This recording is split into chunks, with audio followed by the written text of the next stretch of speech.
Un segundo. Muy buenos días. Hola, ¿qué tal? Buenos días. Guillermo, bienvenido. Bienvenido. Muchas gracias.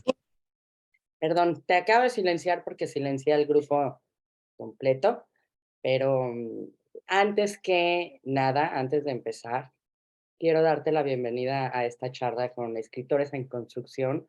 Muchos y muchas de ustedes, ya estábamos hablando antes, somos de la Ibero, alumnos tuyos, así es que por doble felicidad el día de hoy, porque tenemos muchos recuerdos contigo en la universidad y tenemos muchas vivencias a través de tus novelas. Entonces, te agradecemos enormemente, te admiramos y de verdad, hasta en sábado, no la hiciste. Así es que muchísimas gracias. Traigo voz, una absentita no me caería mal, porque traigo una voz espantosa, pero espero me dure. Ya me preparé porque tengo algunas preguntas que hacerte con respecto a la novela. Me preparé, espero que con todo el tiempo que ya llevas de promoción, pues este es un rato también agradable para ti, porque me imagino que la promoción debe de ser también de pronto caer en algún escollo ahí de otra vez la misma pregunta y por qué está lleno de comas, etcétera, etcétera, ¿no? Así es que espero que te hagamos pasar un rato agradable y te damos la bienvenida y el agradecimiento sobre todo. Fíjate, empiezo con algo que fue una casualidad absoluta. Ayer comí aquí en Madrid con Mónica Lavín, que por cierto te mando un abrazo, y ella no ha leído todavía Extrañas, entonces le digo, mañana viene Guillermo, entonces estoy pensando qué le voy a preguntar y cómo. Me dice, pero ¿y de qué se trata? No la he leído yo todavía. Me dije, bueno, pues tú échate unas 2 semanitas libres, sin compromiso, para que la leas, porque para empezar no la puedes parar de leer. O sea, para empezar, eso es lo primero, ¿no? Yo no sé si te has dado cuenta, Guillermo, de los dramas que has creado con esto. A mí se me han ido metros, autobuses, porque estoy, espérate, ahorita ya, ¿no?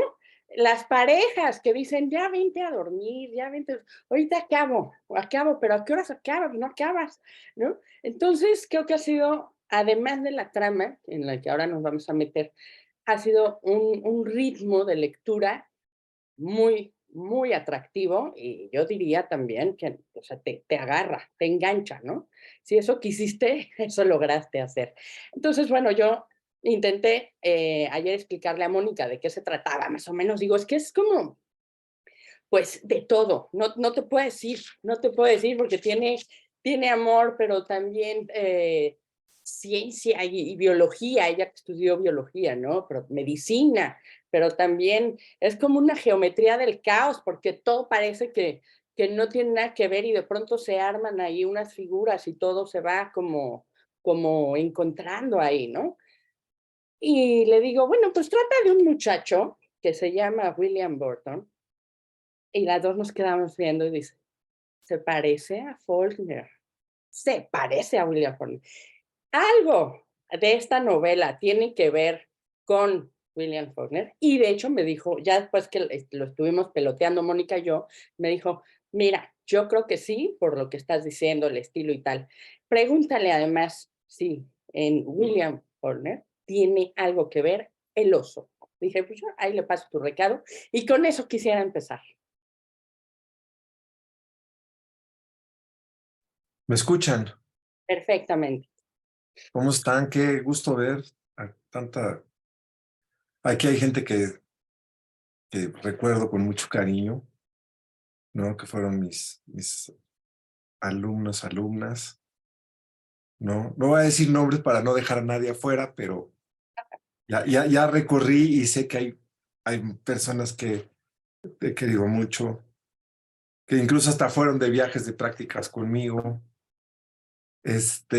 Y bueno, aquí estoy muy contento de estar con ustedes.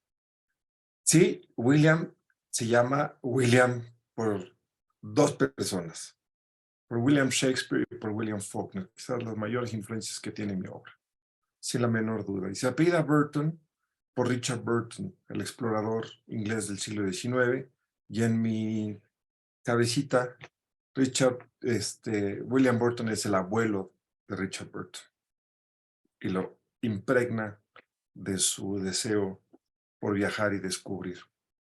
Para quienes no sepan quién es Richard Burton, no el actor, el explorador, hablaba 36 idiomas, 18 dialectos y tradujo el Kama Sutra, lo cual ha hecho feliz a muchos en este grupo, y tradujo Las Mil y Una Noches, lo cual supongo hizo muy feliz a varios en este grupo.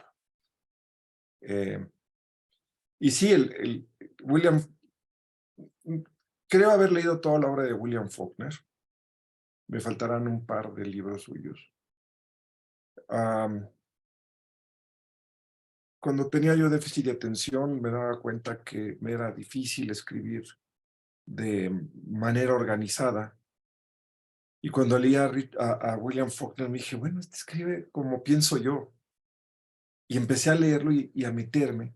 El primer libro que leí de él lo odié, que es El sonido de la furia. Les voy a rogar, por favor, que no pongan nunca el ruido y la furia.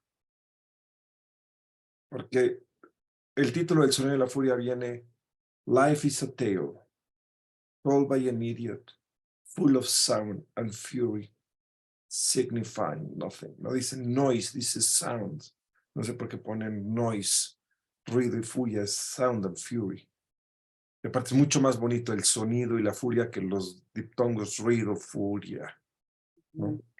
Entonces sí, le diría a Mónica Lavín que no solamente el oso, sino gran parte de mi obra está influenciada por Faulkner. Pero antes de ser influenciado por Faulkner o por Shakespeare o por cualquiera, mi trabajo es obedecer lo que la obra pide. No, en este sentido, las influencias se desvanecen, se quedan en el fondo y lo que empieza a prevalecer es las necesidades que la obra tiene. Y para mí, ¿cuáles fueron las necesidades de la obra? Hacer sentir a las lectoras y a los lectores que era una novela del siglo XVIII, para lo cual usé todas las herramientas a mi servicio para intentar dar esta impresión. Entonces, si bien tengo una marcadísima influencia de Faulkner y de Shakespeare, no prevalecen estas influencias sobre lo que yo quiero lograr con lo que estoy haciendo. En el siglo XVIII no se usaban prácticamente puntos y seguidos, es una invención contemporánea. Las frases eran muy largas y la razón es que los tipógrafos pedían que se hicieran cajas uniformes porque no había mucho papel para dejar espacios. Entonces se aventaban de corrido por necesidades técnicas. Y tratando de reproducir esas necesidades técnicas es que no tiene comas. Digo, es que no tiene puntos y seguidos. Y aparte me di cuenta que una vez que la leí yo, porque la reescribo varias veces, el uso de las comas me empezó a dar un ritmo que dije, tiene que prevalecer también este ritmo. Entonces, hay dos cuestiones que me hacen fijarme técnicamente, de manera puramente técnica, en las decisiones que tomo. El tratar de hacer sentir que es una novela del siglo XVIII y lo otro que me importa en toda mi obra es el ritmo. El ritmo me parece fundamental. Por eso es la razón por la que tiene ese tipo de puntuación. Y obviamente hay varios autores que los usan, pero los usan como estilo. Yo no quisiera tener un estilo así tan radical que no sea el ponerme al servicio de la historia. Guillermo, y hablando del siglo XVIII y la historia, yo encontré tres elementos que tienen pues, muy marcado este siglo. El primero, lo que dices, ¿no? La gramática, después el vocabulario, cuántas palabras no tuviste que haber tachado, sustituido, buscado y rebuscado. Y la tercera, que me parece muy interesante porque tiene mucho que ver con la historia, es la medicina. En ese tiempo donde plantas la historia, es ya a partir de ahí donde la medicina empieza a ser lo que es ahora, ¿no? Es el fundamento. Entonces me pareció muy interesante, no sé si fue también, quisiste hacerlo así, para decir, es que tenía que estar aquí, en este lugar, en este siglo y en este momento, porque este muchachito William, que se convierte en doctor, finalmente sienta las bases, es el precedente de la medicina moderna. Mira, te voy a contar porque tampoco hay tanta inteligencia detrás de mi obra, ¿no? Hay más intuición y hay más instinto que inteligencia. Quienes han tomado clases conmigo se dan cuenta que la inteligencia no es muy fuerte, ¿no? Entonces, eh, no está tan planeado. La historia que a mí me interesaba contar era la historia de las extrañas, Ujú. que como saben, son seres únicos y rarísimos. He tratado de buscar registros de extraños o extrañas y se espacían en 300 años entre un registro y otro. Esto significa que en la historia de los últimos 4000 años ha de haber 7, 8, 10 personas bicéfalas que llegaron a la edad adulta. Entonces yo primero quería contar la historia de las extrañas en Mongolia. De hecho, lo escribí en Noruega. Escribí en Mongolia cuando los mongoles invadieron los países del sur y ahí se topaban con una princesa bícipite o bicéfala. Escribí alrededor de 60 páginas de esa historia. Luego escribió una en Noruega, donde un predicador cristiano va a territorios paganos a tratar de profesar la religión cristiana y se encuentra con varios monstruos, entre ellos unas extrañas. Luego en el México contemporáneo, de esas sí escribí casi 80 páginas, en un lenguaje completamente campesino que conozco bastante bien. Me precio conocer bien el lenguaje, el norteño sobre todo. Porque mi idea era escribir un libro con varias historias en torno a las extrañas. Y por alguna razón, en la que no había pensado ni en la ciencia ni en la medicina, decidí escribirlo en Inglaterra en 1781. Pero, ¿no Y hay una razón por la cual ganara esta y no las otras? no hay una razón O a por la lo cual. mejor fue la intuición que te llevó ahí y te abrió ese panorama.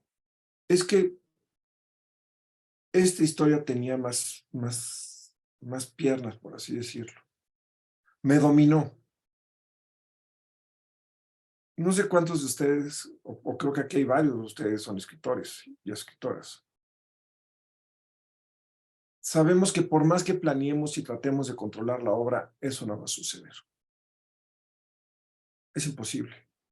Mm. Lo he dicho varias veces, es entrar con una varita a tratar de meter a un tigre que está suelto en la selva en una jaula.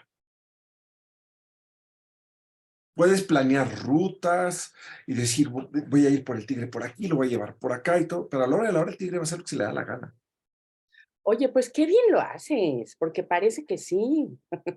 La verdad es que parece No, que sí lo dominas. Mira, otra cosa que a mí en lo particular me impresionó es cuando tienes a 2 mentores para William, ¿no? Wright y luego tienes a Black. Y no podía ir, tenía que ir primero este señor, ¿no? El Wright, el que además yo como que interpreté ese nombre como con luz, ¿no? Light, right, como que era el que lo abrazó.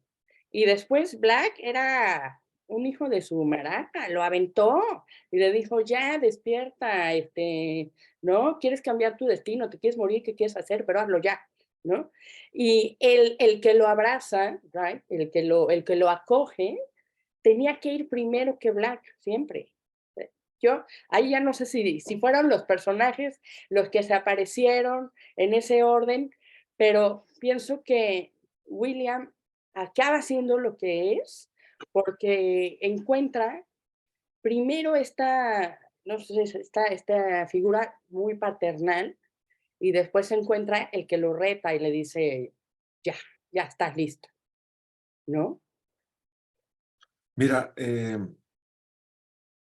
William Faulkner siempre le ponía nombres de a sus personajes que tuvieran detrás de sí una connotación casi alegórica. Y ahorita que lo dices, y lo dices sin querer, pero Wright, el señor correcto, contra Black, el señor oscuro. Claro. No fue hecho a propósito, pero el inconsciente tiene este tipo de trucos.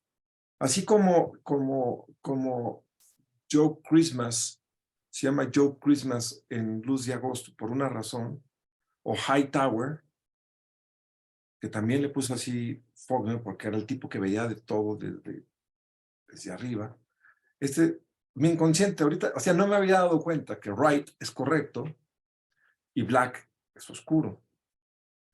Yo no Ajá. sabía que existía, yo sabía que iba a existir un doctor borracho, experto en fenómenos, pero lo único que sabía era un noble que se va a trabajar con un borracho. Es lo único que sabía. No sabía que había un Wright, no sabía que había un Ryan, no sabía que iba a ser exiliado, no sabía más que era un muchacho noble que decide renunciar a su fortuna para irse a trabajar con un doctor. Y, y te digo, son trucos del inconsciente. El inconsciente me hizo ponerle right al correcto, al hombre paternal, el hombre doméstico, por así decirlo, un gran genio, Sí, pero que es una figura paterna contra este tipo completamente enloquecido que se la pasa metiéndose absenta. sí. Oye, hablando de este personaje que me fascinó, Black, y la absenta, que, oye, son nada más y nada menos que como 70 grados, y se metía las botellas, pero con una facilidad impactante. Claro, lo pones altísimo y súper fuerte, pero de todas maneras es algo que llama la atención. Pero al final de la historia, a mí me pareció que esta manera de tomar de él, ¿no? Era también la forma en la que él podía digerir todo lo que veía, ¿no? Toda la crudeza a la que se enfrentaba todo el tiempo. Porque finalmente, otra de las cosas que me llamaron la atención de tu novela es cómo en Occidente todas las extrañas son repudiadas, son apedreadas, ¿no? Y en Oriente las guardaban como era algo, era un tesoro, ¿no? Que acceder a ellas cuando ellos viajan para verla, pues era una deidad, ¿no? Entonces, esos dos mundos, el mundo de Oriente, donde se ve toda esta cuestión pues, de la deformidad y todos estos fenómenos, y en Occidente, que es radicalmente opuesto, donde vivía Black, donde estaba él y a lo que se enfrentaba, quizás él necesitaba esta no sé si compensación, no sé por qué lo hiciste así, pero yo al final me dio como esa sensación, ¿no? Como necesito es tanto lo que veo, es tan fuerte, está tan fuera de toda lógica a lo que me enfrento, que esto al menos me serena, ¿no? No sé. ¿O por qué tenía que ser borracho? ¿Por qué quisiste hacerlo así? No, no es que yo quise. El tipo me dijo, soy borracho y te vale madres, ¿no? Mira, la absenta fue la bebida favorita de los creadores del siglo XIX. Fue prohibida muchos años. Eh, no sé si aquí haya químicos que me digan cuáles son las propiedades alucinógenas que tiene el ajenjo, que es el componente fundamental de la absenta, ¿no? Y Van Gogh se cortó la oreja cuando había tomado o sea, Van Gogh tomaba dosis brutales de absenta. Ujú. Baudelaire, otro, ¿no? También. Hay varios creadores del siglo XIX que tomaban absenta, y no la absenta light que venden aquí en México de 55, sino la absenta de 80 grados. Ujú. Que en el grupo de lectura de Ali, que veo que está por aquí, vi por primera vez la absenta en México. Yo no sabía que estaba la absenta en México. Yo no sabía, creí que seguía prohibida en México, pero no. Sí la venden, pero con una graduación relativamente baja, porque el vodka creo que son 40%, 45%, ya el 55% es muy alto, imagínense el 80%. Sí.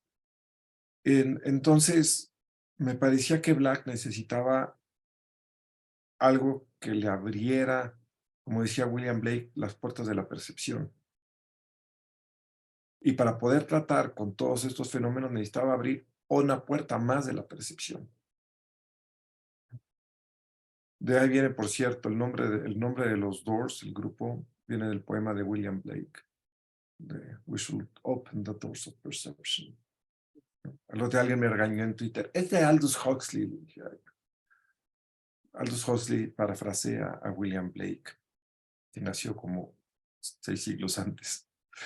Pero bueno, entonces Black necesitaba del alcohol y de la alucinación que trae el alcohol para poder entender cuestiones que le eran lejanas al concepto de normalidad. Necesitaba cierta inspiración como la necesitó Van Gogh.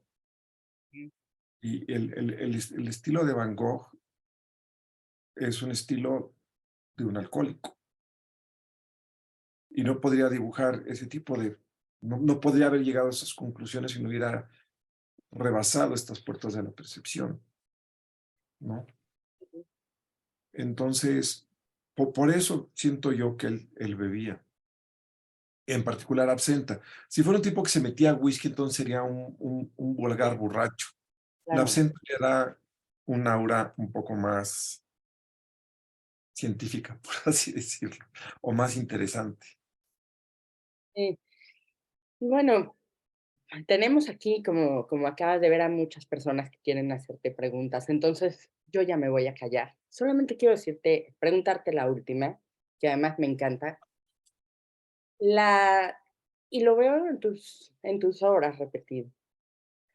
Ese vínculo que tienen los personajes, que me imagino que lo tienes tú también con los animales. El caballo de William es una belleza, ¿no? Y cuando casi está por terminar el libro, cuando él va a casa de su hermana, la hermana le dice: "Mira, te ofrezco un trato, cuando mueran mis padres te devuelvo todo, tú eres el primogénito, y yo me quedo a vivir con mi esposo y se acaba", ¿no? Y él, cuando duda, con quien va a ver a la hermana es con su caballo. Va con él, sale de su casa, va a casa de la hermana, duda. Ese momento me fascinó, en el que está a punto de cambiar tu vida y tienes esa rendijita, ¿no? El momento antes de que tira los dados a la mesa y a ver qué sale, creo que fue esa escena. Cuando llega a la puerta a casa de la hermana con el caballo, que es lo que más siento que era como él, o para él, era ese Sam, ¿no? Y esa escena me enloqueció, me pareció muy bonita. Primero, porque creo que esa vinculación que tenía con el animal hace a William, todavía lo crece más el personaje.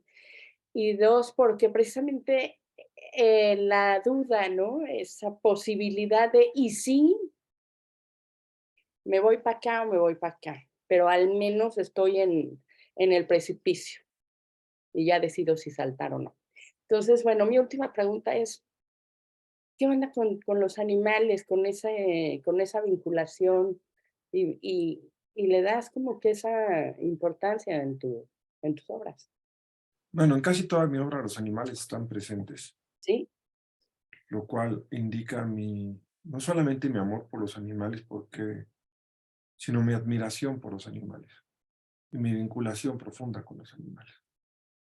Tendemos a creer que la única vinculación posible con los animales desde las perspectivas urbanas es solamente la ternura, pero no, hay vinculaciones fuertes y hay vinculaciones en las que está de por medio incluso la muerte. Y nosotros, como vivimos en ciudades, estamos poco acostumbrados a tener relaciones con caballos, pero quienes viven en el campo, un buen caballo con el que tienes una conexión se convierte en una relación muy, muy honda y muy profunda como es la que tuvo con Sam. Los caballos son animales sumamente sensibles y sumamente perceptivos. Y es muy difícil tener una relación con un caballo. No son animales fáciles. Pero una vez que encuentras que él te acepta y tú lo aceptas, se convierte en una relación profundísima y que es lo que quise retratar en esto, ¿no? En la vinculación con un caballo. A mí me encantan los perros. Por ahí aparece brevemente una perra que acaba de tener perritos. Es el animal que más entiendo, es el perro.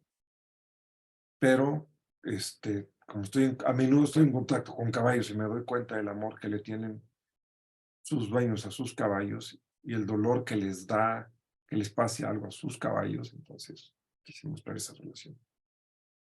Mm. Sí, creo que eso lo retrataste muy, muy bien, ¿no? En esa escena en donde él estuvo casi a punto de cambiar su vida y que estuviese acompañado por él, fue algo que me pareció como muy simbólico. Y bueno, pues, ¿te parece bien, Guillermo, si abrimos la posibilidad a que te pregunten, a que te hagan algún comentario sobre extrañas? Por favor. Bueno, vamos a ver. Aquí, ¿qué les parece? A ver, vamos a hacerlo. ¿Ya te prepararon sus preguntas? ¿Ya la traen lista para lanzarla? Vamos allá, entonces. Georgina, ¿cómo estás? Aida Georgina Gaudiano, que va en el coche. Es que está en el... Espero, no estás manejando tú, ¿verdad? Hablando Georgina, pero no se oye nada. Hola, hola. Hola, Soy Gina. hola. ¿Cómo están? Hola, Guillermo, qué gusto, Esperanza. Gracias por esta oportunidad. Sí, estoy en la carretera, pero no voy manejando. No te preocupes, Esperanza. Muy bien. ¿Qué nos quieres compartir? Yo quiero decirte, Guillermo, que tu novela me tiene extenuada, fascinada. En fin, lo que todas te vamos a decir, porque hemos hablado mucho además de tus letras, hemos buscado significado de las palabras, hemos rastreado la historia, nos ha llevado a un mundo increíble. Y lo que te quiero decir es que a mí la primera parte de Extrañas, la primera parte de la novela, que hablas de los otros personajes con cierta discapacidad o problemas físicos, me cautivó, me llevó a un mundo que sufrí con ellos. Imaginar este terreno de injusticia en cada uno de ellos me tenía así como que verdaderamente atormentada. Creo que tocaste fibras muy, muy sensibles en esa parte porque seguimos viviendo, obviamente en otras circunstancias, pero muchas veces ese tipo de dolor. ¿Cómo, ¿Cómo llegaste de eso hasta las extrañas? ¿O también te llevó, como bien dijiste hace rato, la idea de que la historia te encaminó y tú ya no eras dueño de lo que estabas escribiendo? Mira, la historia me encaminó, pero me vinculó con el trabajo que he tenido con personas con discapacidad. Como director de televisión hice una serie con la esposa de Paco Prieto, que muchos aquí, muchos fueron sus alumnos. Y la percepción que me abrió el tratar a personas con discapacidad y el ver algunas cuestiones de capacidad, de cómo se vinculan los seres humanos con la discapacidad. Obviamente lo más fácil es juzgar, lo he dicho en otras ocasiones, es juzgar a los seres humanos por ser tan rudos con las personas con discapacidad. Que hay una rudeza. El libro la demuestra. Pero también hay que entender que hay una tendencia en la naturaleza a que cuando una cría no nace correctamente, las madres mismas se deshacen de ella. En la naturaleza. Pero los seres humanos debemos de rebasar ese instinto natural y empezar a abrir espacios para entender algo que puede brindar y enriquecer la experiencia humana. definitivamente. En mi trabajo con personas con síndrome de Down me doy cuenta que ellos tienen una sensibilidad distinta a la del común de las personas, una sensibilidad artística brutal, ¿no? Y en este sentido recomiendo un libro del premio Nobel Kenzaburo Oe, que acaba de morir. Él tuvo un hijo con una discapacidad extraña, que es que el cerebro estaba fuera del cráneo, lo cual impidió que hubiera conexiones. Y él quería que su hijo muriera, deseaba fervientemente que su hijo muriera. Y casualmente va con su amante, mientras su esposa está teniendo este bebé, él va con su amante y su amante le dice, a ver, cabrón, te regresas con tu mujer y tu hija y los atiendes. Y el hijo de Kenzaburo Oe no se puede expresar verbalmente, pero es un compositor del más alto nivel que se puedan imaginar. Y la obra del hijo de Kenzaburo Oe es reconocida en todo el mundo y tiene un prestigio, a pesar de que no comprende a los demás, comprende la música. Y si no tuviéramos esa sensibilidad, la experiencia humana perdería mucho. Aquí está Brenda Mesa, con quien tuve muchas discusiones al respecto. Ella quería hacer un documental sobre la falta de libertad, y si mal no recuerdo, Brenda, y tú me corriges si me equivoco, era sobre un hombre que estaba, una mujer que estaba encerrada en el cuerpo de un hombre, un trans, y alguien que estaba en la cárcel. Le dije, Brenda, hablemos de las cárceles que a ti te imponen los demás, no que te impones tú, porque tú eres una mujer que tiene un sentido de la libertad, pero la visión que tienen los demás de una persona con discapacidad. Y recuerdo que empezamos a hablar de la sexualidad, ¿verdad, Brenda? Sí, así es. Sí, Empezamos a hablar de los deseos sexuales de las personas con discapacidad. Y sí, aquí leo que dice, la parte del día campo fue muy liberadora para las extrañas, sí, porque una de las principales cárceles que tienen las personas con discapacidad es sí, primero no darse cuenta que tienen necesidades como cualquier otro ser humano, ¿no? sí. Y esa es una de las principales errores. Por eso quise poner una escena sexual con las extrañas, a partir, te los juro, de las discusiones que tuvo con Brenda, que me da mucha alegría que esté aquí, ¿no? Porque creo que Brenda fue la primera vez que habló abiertamente de sexualidad. Ya saben, quienes me conocen que soy un pinche naco vulgar de la chingada. Estuvimos hablando y le hice preguntas muy directas a Brenda, que ahorita el Me Too me metería a la cárcel, pero afortunadamente Brenda creo que no me va a meter a la cárcel, pero los hablamos muy abiertamente sobre la sexualidad de las personas Sí, con esa discapacidad. parte como que sentí que estábamos hablando tú y yo en esa parte. Sí, ¿te acuerdas, Brenda, esas Sí, conversaciones que tuvimos, sí, no? Yo, sí, yo le decía a Ali, tengo unas cuestiones ahí con Brenda que no voy a contar. Vamos a esperar a que las cuente Brenda, ¿no? Porque sí lo hablamos. Entonces, te dije, ¿por sí, qué no, Brenda, hacemos no la cárcel que la gente cree que tú tienes, sino las que ellos, los candados que le ponen, que le ponemos a nuestro alrededor, nosotros, a las personas con discapacidad? Yo sí vi el material, no lo vi directamente, pero yo sí vi el material que uno de mis compañeros grabó de un muchacho con parálisis cerebral que estuvo amarrado entre los pavos en la sierra de Oaxaca. Y eso me rompió el corazón, de una manera que no se pueden imaginar. Bueno, sí se lo imaginan porque el personaje de William queda profundamente conmovido frente a lo que acaba de ver, de la misma forma en que yo quedé profundamente conmovido frente a lo que vi en ese material. en ese sentido es muy vigente tu obra, la verdad.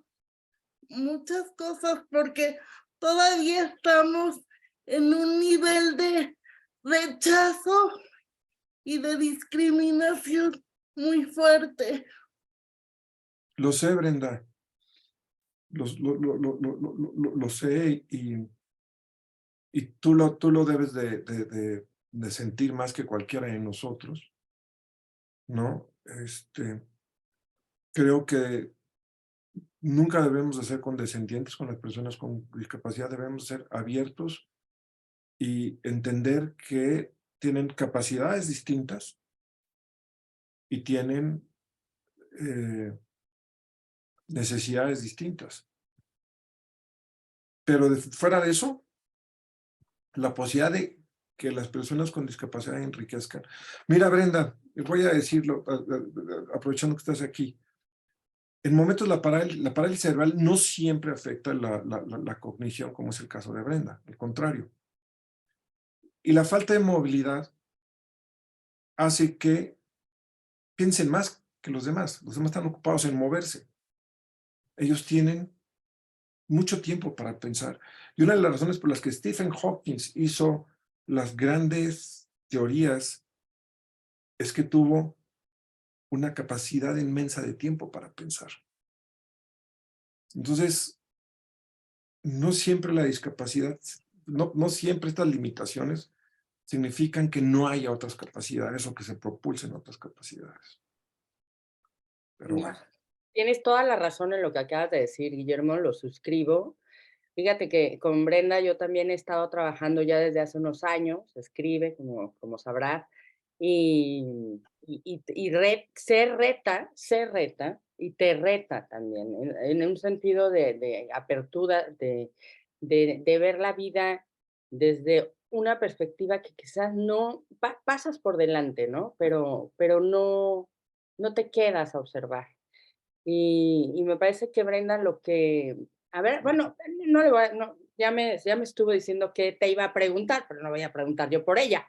Mejor tú, Brenda, ¿qué te pareció extraña? ¿Qué ibas a preguntarle? No, pues me gustó mucho la obra y me hizo como que sentirme identificada y bueno, ¿qué onda con el final? ¿Qué podemos pensar del final? ¿Por qué tan abierto?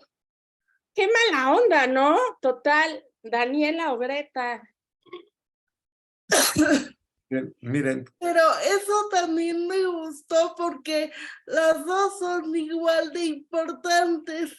Entonces, qué bueno que no lo pusiste tan determinado, porque las dos son seres humanos.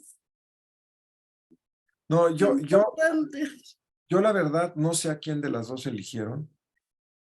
Yo estaba como William, yo sí tenía un prurito moral de no podemos matar, es un asesinato, es matar a una de las dos. Y yo no me atreví a matar a ninguna de las dos, entonces dije, bueno, hay que decir a William, no yo. Y más bien decidan ustedes, no yo. Entonces, sí, es una decisión crítica, es una decisión que a mí me rebasa. Y creo que debe de ser el lector y quien decida sí o no y por qué. Yo no tengo las herramientas para saber a quién, la verdad. ¿No? Ni los padres pudieron. Ni los padres pudieron, imagínate yo que apenas Sí. los conozco. ¿No? Ni ellas mismas pudieron. Sí. Ellas dijeron, bueno, casi es un azar. La pregunta fundamental es, ¿quién de las dos psicológica y emocionalmente iba a soportar mejor la pérdida de la otra? Más que fisiológica. Bueno, una de ellas dice que no podría vivir sin su hermana, ¿no? No, pero no es ella, es Ailis la que dice. Ah. Ailis dice, No. yo no puedo vivir con mi hermana. Ah. Y por cierto, ayer descubrí algo en Twitter. El doctor Hunter, que sí existió, tiene una colección brutal que fue semidestruida en la Segunda Guerra Mundial. El doctor Hunter, como aparece en la novela, fue el gran innovador de la cirugía. Y tiene en la colección hunteriana el cráneo de una mujer que está formado y tiene pegado aquí otra cabeza. Luego la mando por ahí. Y era perfectamente funcional la otra cabeza. Pensaba y hablaba, pegada aquí. Mucha gente pensó en Twitter, decía, ¿es de mentira?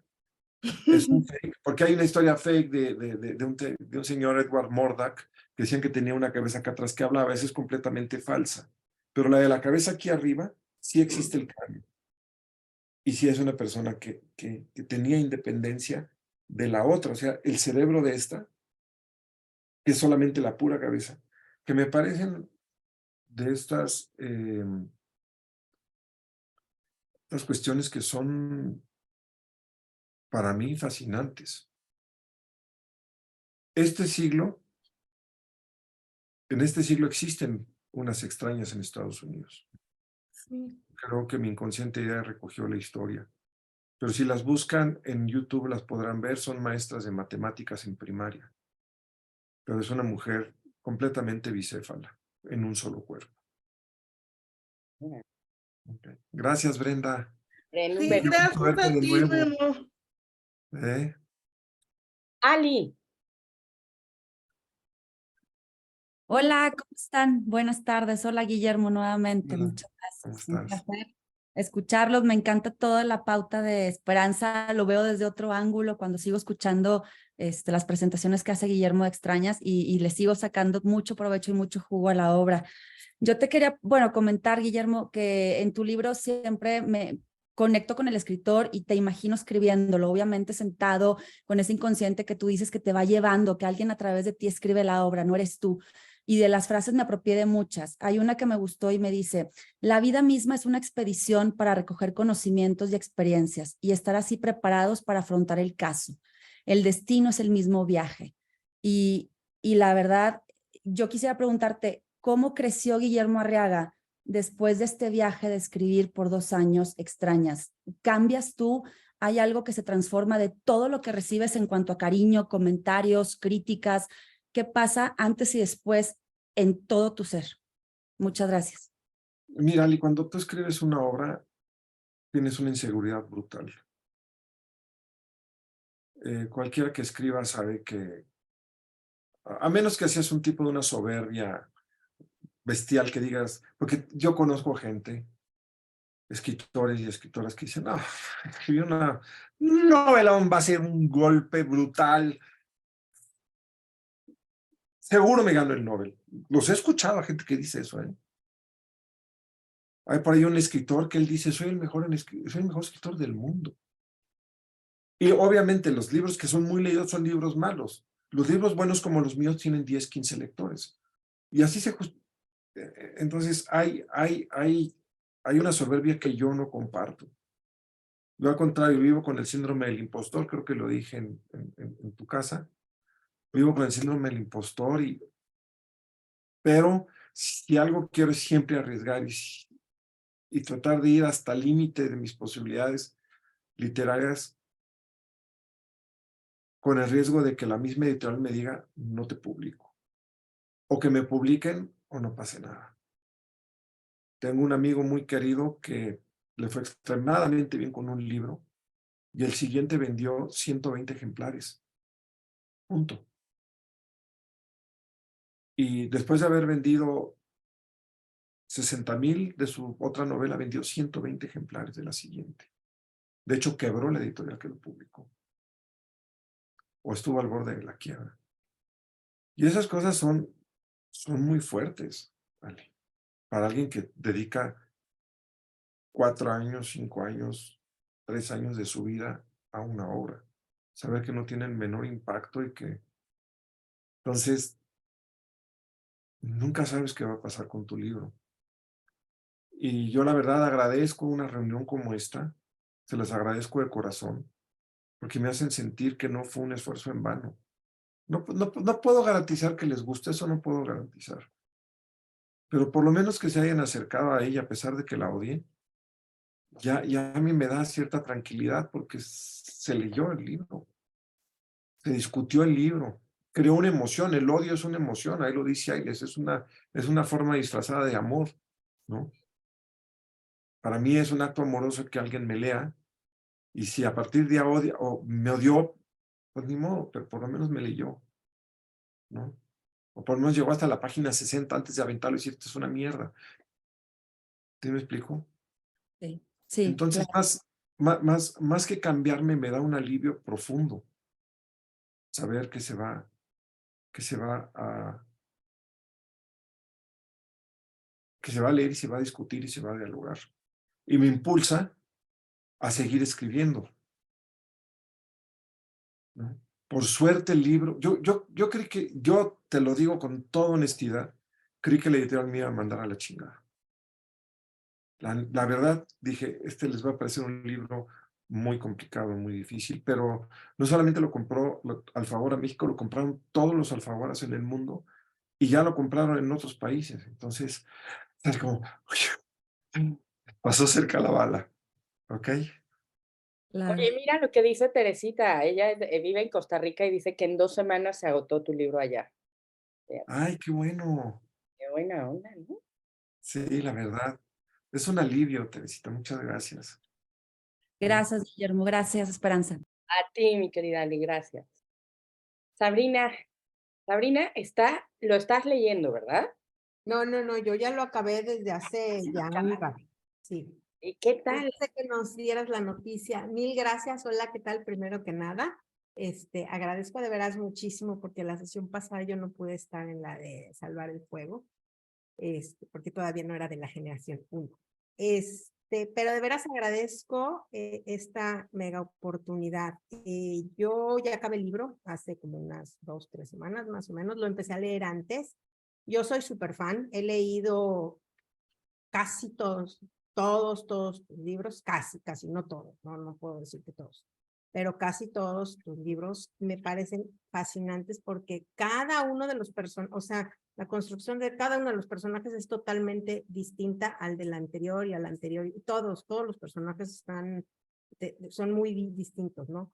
Particularmente este libro me súper encantó todo, pero más los personajes. Los personajes, a pesar de que es una época que a lo mejor pensarías que no tiene nada que ver con la nuestra, cada uno de los personajes, dentro de su misma extrañeza, porque o sea, digo, entiendo lo de las extrañas y todo científico y todo, o sea, perfecto, pero cada uno de los personajes dentro de su mismo entorno era un extraño para cada parte de su sociedad, ¿no? El hijo que se niega a seguir con lo que la familia dicta que tiene que hacer, y decide, bueno, pues desheredame y me voy. La chava que se dedica a la prostitución, digo, lo haga por la manera que lo haga y ella lo justifica perfectamente, es extraña dentro de esa parte de la sociedad. Y cada uno de los personajes, y eso a mí me pareció tan actual y sobre todo en esta temporada, en esta época de cómo está el mundo, ¿no? Y tú ahorita hablabas del Me Too, pero hay 1000 distintos colectivos que buscan tener sus propias ideologías y sus propias maneras de comportamiento, y la sociedad somos o sea, tendemos a criticar a todo el mundo, ¿no? O sea, si te pones tú a ver con qué facilidad hablamos de las personas cuando no conocemos lo anterior. Y mi pregunta va por lo siguiente.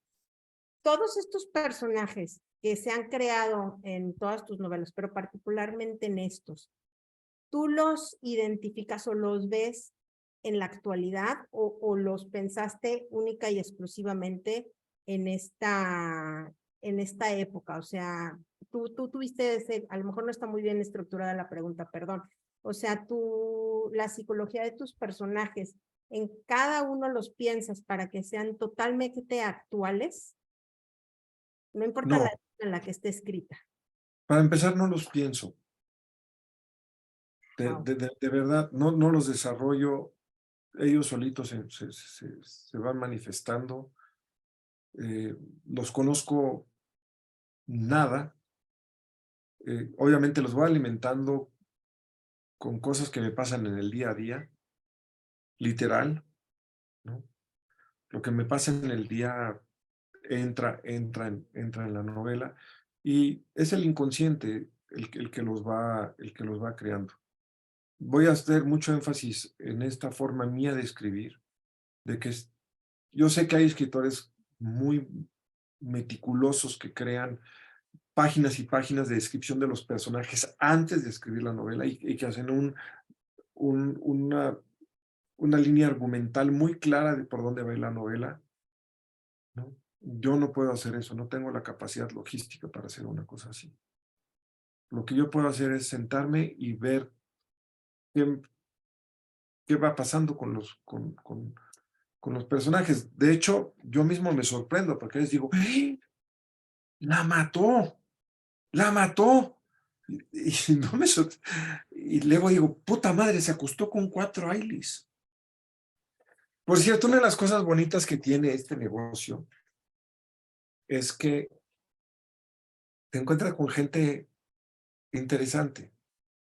Firmé libros en una librería hace unos 4 días. Estoy muy agradecido porque siempre una firma de libros a una librería van 10 personas, aquí fueron casi 200. Pero se para una señora, una muchacha más bien. Me dice, yo fui Beth. Dije, ¿cómo que tú fuiste Beth? Me dice, sí, yo fui prostituta. Y te quiero decir que no es tan oscuro como la gente puede pensar. Y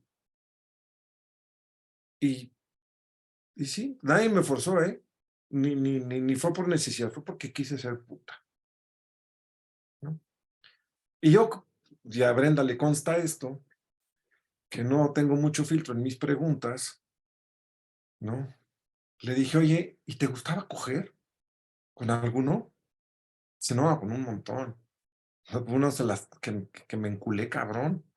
Se cogía tan bien con ellos que me... Y tuve a ver, y luego llegó una y me dice, yo soy Neleque, tengo elefantiasis.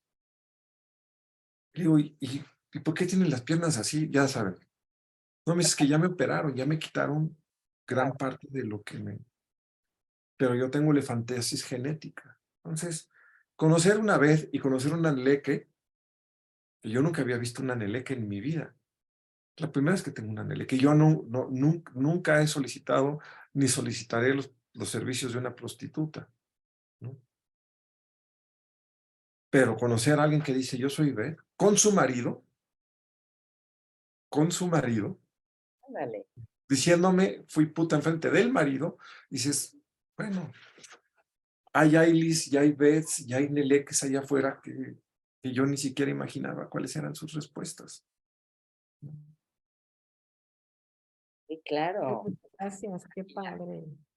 Gracias, Sabrina. Oye, pues qué Gracias. maravilla es que puedas, como dices, ¿no? A lo que te lleva a escribir, que no lo piensas cuando estás escribiendo un libro, ese regalo viene después, ¿no? Qué maravilla. A ver, Berta nos decía que había ido contigo al norte, que no sé qué, que la generación, que fuiste su profesor, que su tesis. Ahí nos estaba ya, dando toda la historia. Sí. Oye, buenas Guillermo, tardes, Berta. hola.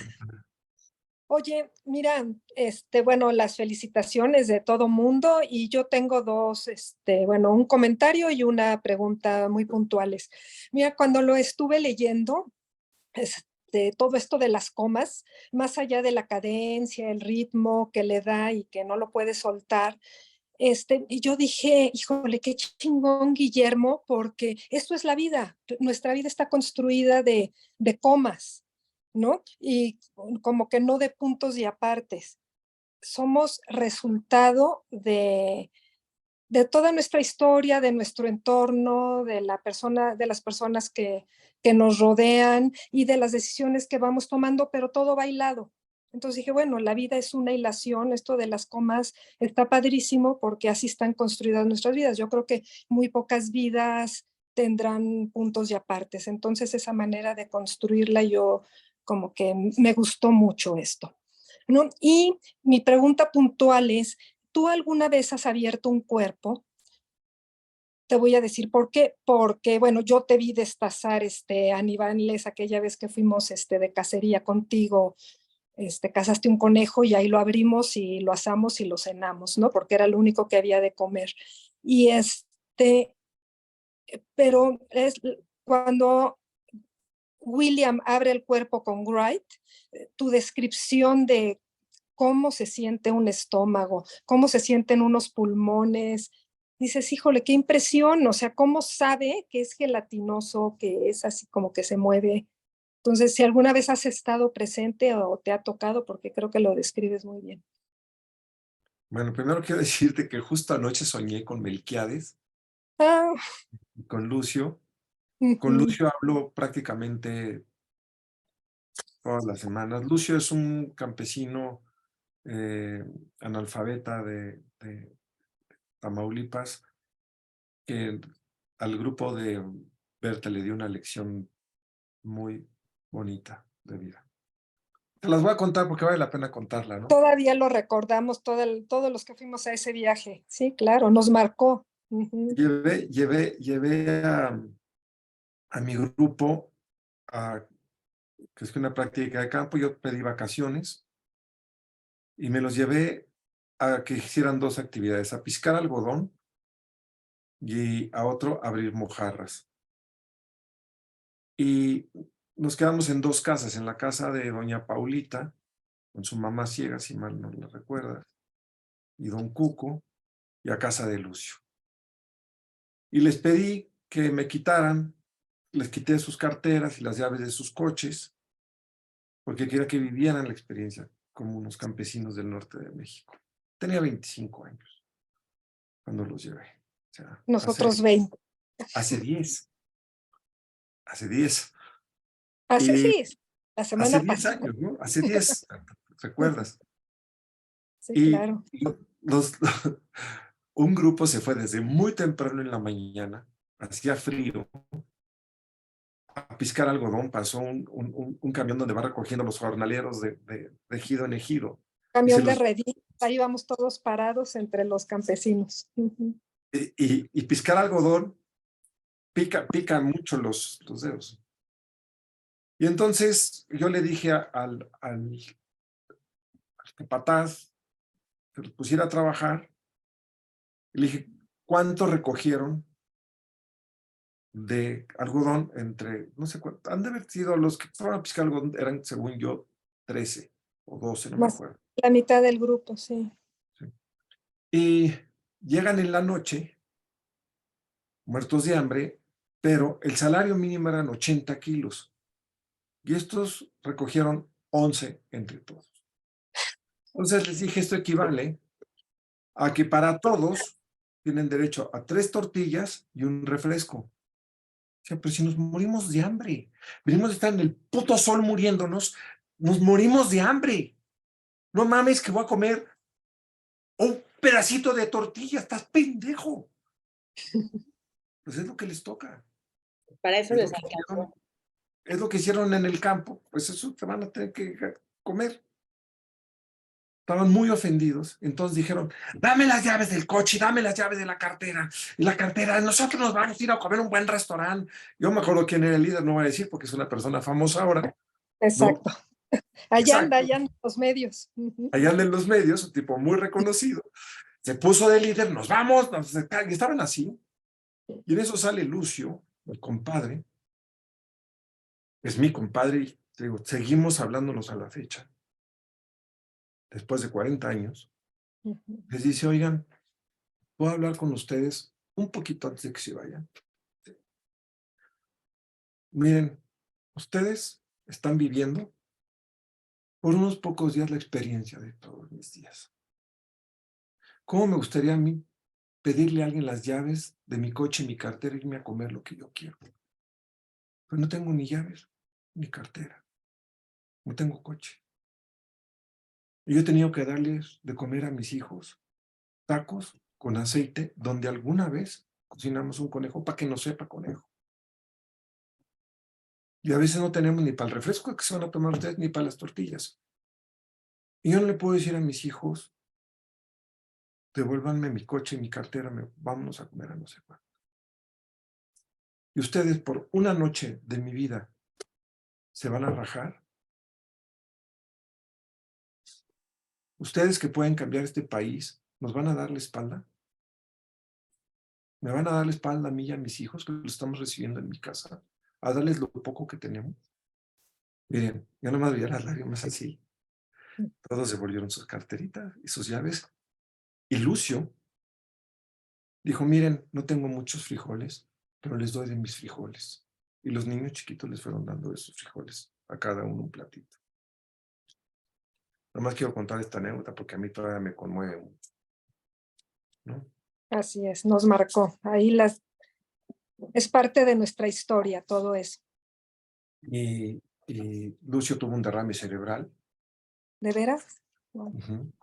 Y Pedro también, su hermano, Pedro murió. Lucio está en rehabilitación, le mando dinero todas las semanas para que se siga rehabilitando y hablamos. Ya le entiendo porque no le entendía. El derrame cerebral le afectó severamente el habla, pero ya ahorita ya es el mismo de siempre. Y ustedes no saben la vitalidad de este campesino que no tiene ni para comer y la alegría, la gran alegría que tienen él y sus hijos porque son todos alegres. Su hermano Melquiades, le puse su nombre a una película que se llama Los Tres Entierros de Melquiades Estrada. Y ahora que acabamos de filmar la película con mis hijos, el personaje se llama Lucio Estrada y lo actúa el mismo actor que hizo de Melquiades Estrada. Entonces el pobre Julio César Sillo dice que ya nada más le falta Pedro para terminar con los hermanos Estrada en las películas. Pero bueno, ya se me olvidó la película, pero creo que vale la pena un poco platicar de esto que sucedió, ¿no? Que pasó en la Ibero, ¿no? Te preguntaba que si alguna vez has abierto un cuerpo. O sea, sí, mira, la verdad estoy basándome, esa vez casé un venado, tú no lo recuerdas, pero casé sí, un venado. claro. Sí, sí. He abierto. Y el conejo que nos tocó comernos esa noche, sí. Lo que pasa es que he abierto, ¿qué te gusta? Cientos de cuerpos de animales. Entonces, yo sé a ciegas dónde está cada parte. Sé a ciegas dónde está el páncreas, sé a ciegas dónde está el vaso, sé a ciegas dónde está la vesícula, sé a ciegas dónde están los pulmones, sé a ciegas todo porque he abierto cuerpos. Incluso, si mal no recuerdas ese venado, no teníamos linterna, lo tuve que abrir a ciegas. Entonces, conozco bien los cuerpos. Y sí, alguna vez como oyente en odontología, vi no cómo abrían un cuerpo, porque los cuerpos en el anfiteatro del UNAM ya están eviscerados y nada más y son como resecos, son como verde azules, como cartón, y fue el desprendimiento de músculos. Pero todo lo demás viene de los animales que he abierto. La textura del corazón de un ser humano es la misma textura del corazón de un venado, el estómago es igual, todo es igual. Pues todas esas descripciones me gustaron mucho. Ah, qué bueno. Muy profundas, sí. Herrerías Franco. Sí. Mucho gusto. Me sé todavía apellidos completos de alguno de mis alumnos, ¿no? Puch Soberón, Rodríguez Buog. Exacto, todos ellos. Fierro Canero, en fin. Pero bueno. Gracias, Berta. Un abrazo. Gracias. Rocío Licano, ¿cómo estás? ¿Dónde andas? Buenas tardes, muy bien. Ahorita estoy en mi casa, acá en la frontera. Y voy a pedir permiso. Primera vez que me voy a extender. Voy a leer para que no perderme y no me gane extenderme por la emoción y la conmoción de estar ante quien estoy ahorita, porque este libro, la verdad que, bueno, lloraría como en el otro libro que escribimos, bueno, que escribieron ustedes, pero como yo me considero parte de ustedes, el de las discapacidades, no, o sea, me llegó tremendo. Primero, hace rato que no leía un tremendo librazo como este. Recorre con plumas mi espina dorsal, presenta la realidad cruda de cada aspecto humano, la sensibilidad de William para involucrarse y rescatar otro trato de aquello que no nos encaja o que no podemos comprender, inspira, al menos a mí. Me ha fascinado cada coma, cada punto y todas las palabras que no entendí. Esta novela cimbró mi alma y explotó mi mente con ese sinfín de perspectivas que a veces alcanzo, pero otras veces me quedo corta, ¿no? Dentro de tanta sabiduría de Fiero Guillermo, de que careces de inteligencia. Hace tanto tiempo oí una entrevista, como unos 9 años creo yo, sobre su propia discapacidad, de esto que habla sobre el déficit de atención, ¿verdad? Se lo envié a mi hijo, que padece de lo mismo, dislexia, un poco de retraso en el oído, y se quedó encantado, quedamos encantados aquella vez. porque vimos ese reflejo de la genialidad Frida por el querer saber, aunque le digan que no se puede, ¿no? Después de ese tratar de encajonarlo como tal o cual y que él se empeñó como usted y muchos otros en no creerlo y entonces crear esta propia, peculiar, diferente y alta inteligencia mental, social y emocional que se capta, pero así saboreando en Extrañas. También tuve una superhermana en los tiempos de esconder las discapacidades físicas. Leer este libro me removió por completo el ser. Le agradezco esta tremenda exposición de lo que hemos sido y somos los seres humanos, tanto en la oscuridad como en lo que nos ilumina. Y luego ya va la pregunta, ya estoy terminando. ¿Ha considerado usted dirigir y producir una serie o película de Extrañas? Al irla leyendo me iba pasando en tiras cinematográficas, que también, ojalá, pronto podamos verla y saber cómo imagina usted a William y a su caballo. Muchas gracias por tremenda novela. No, pero lo único que sí me molesta de tu pregunta es que me hables de usted. ¿Qué onda? ¿Qué pasó aquí? Sabía que me ibas a decir eso y te voy a Eres contestar. norteña. Claro, siendo el norte, sabes que a los magistrales el don es el usted. Por eso como lo ibas a captar, por eso te hablé de usted.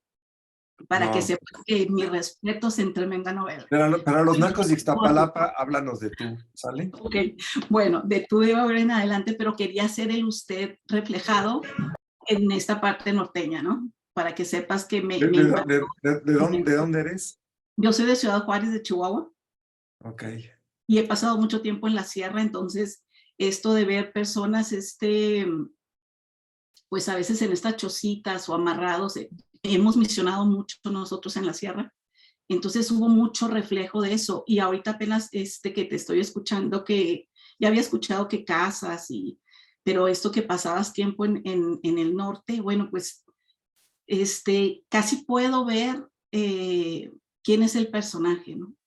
Viéndote y en esa narrativa que esta vez leí, porque he leído otros libros tuyos, pero fue, inclusive me dio hasta esperanza como escritor en construcción por el estilo usado. Fue muy, muy cercano, muy de estos que entran, ¿no? En la piel, entonces yo pensé que por ahí anda un norteño, ¿no? Un norteño perdido ya en el chilango, pero me encantó, Guillermo, muchas gracias. No, y déjame decirte que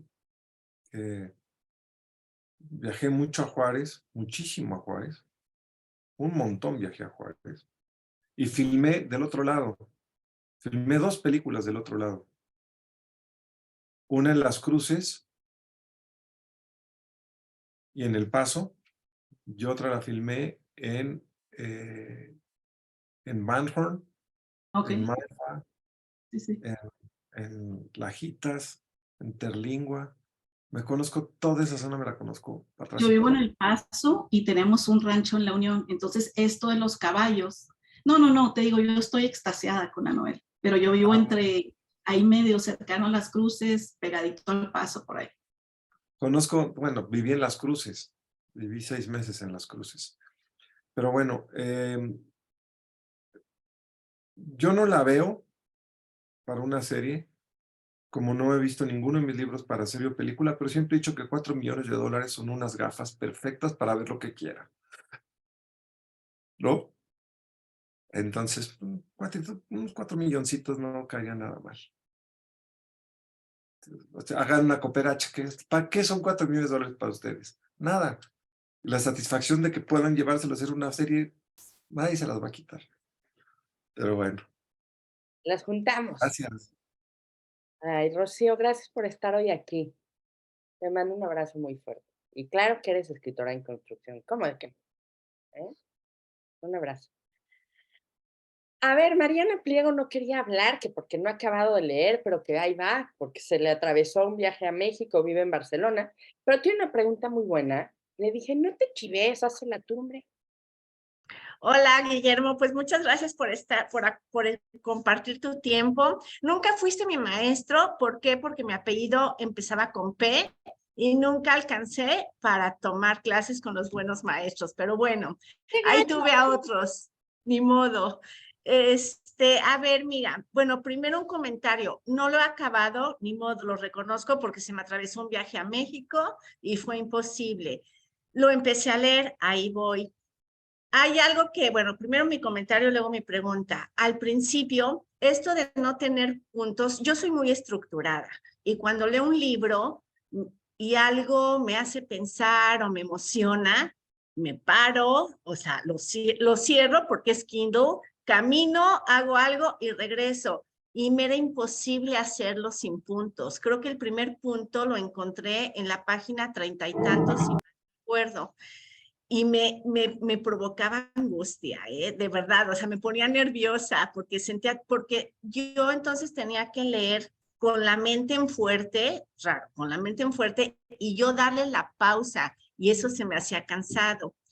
Entonces ya llegó un momento que ya pude y me metí de fondo. Ahora, la pregunta es muy técnica. ¿Cómo le hiciste para saber que cada palabra que utilizabas no fue usada antes de 1781? Yo tuve que buscar en el diccionario, lo reconozco, varias palabras que no sabía su significado. ¿Y tú cómo sabías a la hora de escribir? A ver, esta palabra no fue posterior esta, o sea, no creo que hayas puesto un filtro a toda tu escritura. ¿Cómo le hiciste? Bueno, leí todos los libros del siglo XVIII, leí unos 60,000 libros del siglo XVIII y así supe cómo. No, no es cierto. Hay un diccionario que se llama Enclave RAE. Se suscriben por 30 euros al año. Es maravilloso y tiene un apartado que se llama Ficha de la Palabra. Y en Ficha de la Palabra te dice cuándo tiene registro la RAE de su primer uso y cuándo se inscribió en el primer diccionario de la lengua, de la Real Academia de la Lengua de 1780. Muchas de las palabras que pongo ahí, yo tampoco las conocí, no crean que soy así tan... Les digo, la inteligencia no es lo mío, pero la maña sí. O sea, vengo de la unidad modelo y pues ahí aprendes a ser mañoso.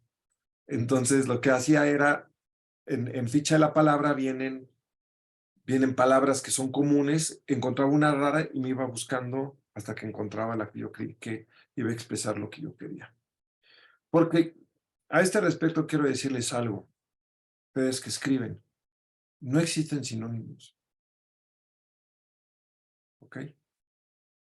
Yo no pude usarla. Yo para hablar de Wright decía que era un hombre, un optimista compulsivo. La palabra optimista no existía y compulsivo tampoco. Y el sinónimo de optimista en el diccionario es alegre, esperanzador, positivo. Y positivo tampoco existía, por cierto. Positivo en el sentido de alegre. Entonces tuve que armármelas para buscar palabras precisas que indicaran lo que yo quería. O reconstruir la frase de tal manera que dijera lo que yo quería. ¿No saben la frustración que fue, por ejemplo, terminando ya de escribir la novela? Cuando dije, yo daba por hecho que la palabra consultorio, pues ha de haber sido de todas las épocas. Pues no. Es prácticamente el siglo XX. Yo tenía consultorio del Dr. Black, consultorio del Dr. Black, consultorio del Dr. Black. Y dije, voy a usar gabinete. La palabra como gabinete existía, pero como mueble de cocina, no para la oficina de un médico. Entonces tampoco voy a usar gabinete. Y búscale la manera en poder decir lo que quieres decir sin las palabras a las que estás acostumbrado. Y eso me implicó varias dificultades técnicas, porque tuve que reconstruir páginas enteras porque las palabras que había elegido no existían, ¿no? El estudio de la medicina le pareció apasionante. No existía la palabra apasionante. Emocionante. Tampoco. Entonces, ahorita, no, que la columna vertebral, tenía desviada la columna vertebral no existía. Y así me di cuenta de una serie de limitaciones que me obligaban a reinventar la frase, a reconstruir la frase, a reelaborar la frase. Y muchos, casi siempre, los mejores críticos de mi obra son gente que escribe novelas, porque se da cuenta de las dificultades intrínsecas que hay para escribir una novela como las que escribo yo, técnicamente. Y esta técnicamente fue muy complicada por las razones que les estoy dando. Así, sí, técnicamente tiene muchos. Y aparte no uso ni el qué, ni el por qué, ni el para qué, ni el aunque. Ni uso el adverbio en mente. Entonces yo no quería hacer la forma de sustituir el adverbio en mente es usar modo, manera, ¿no?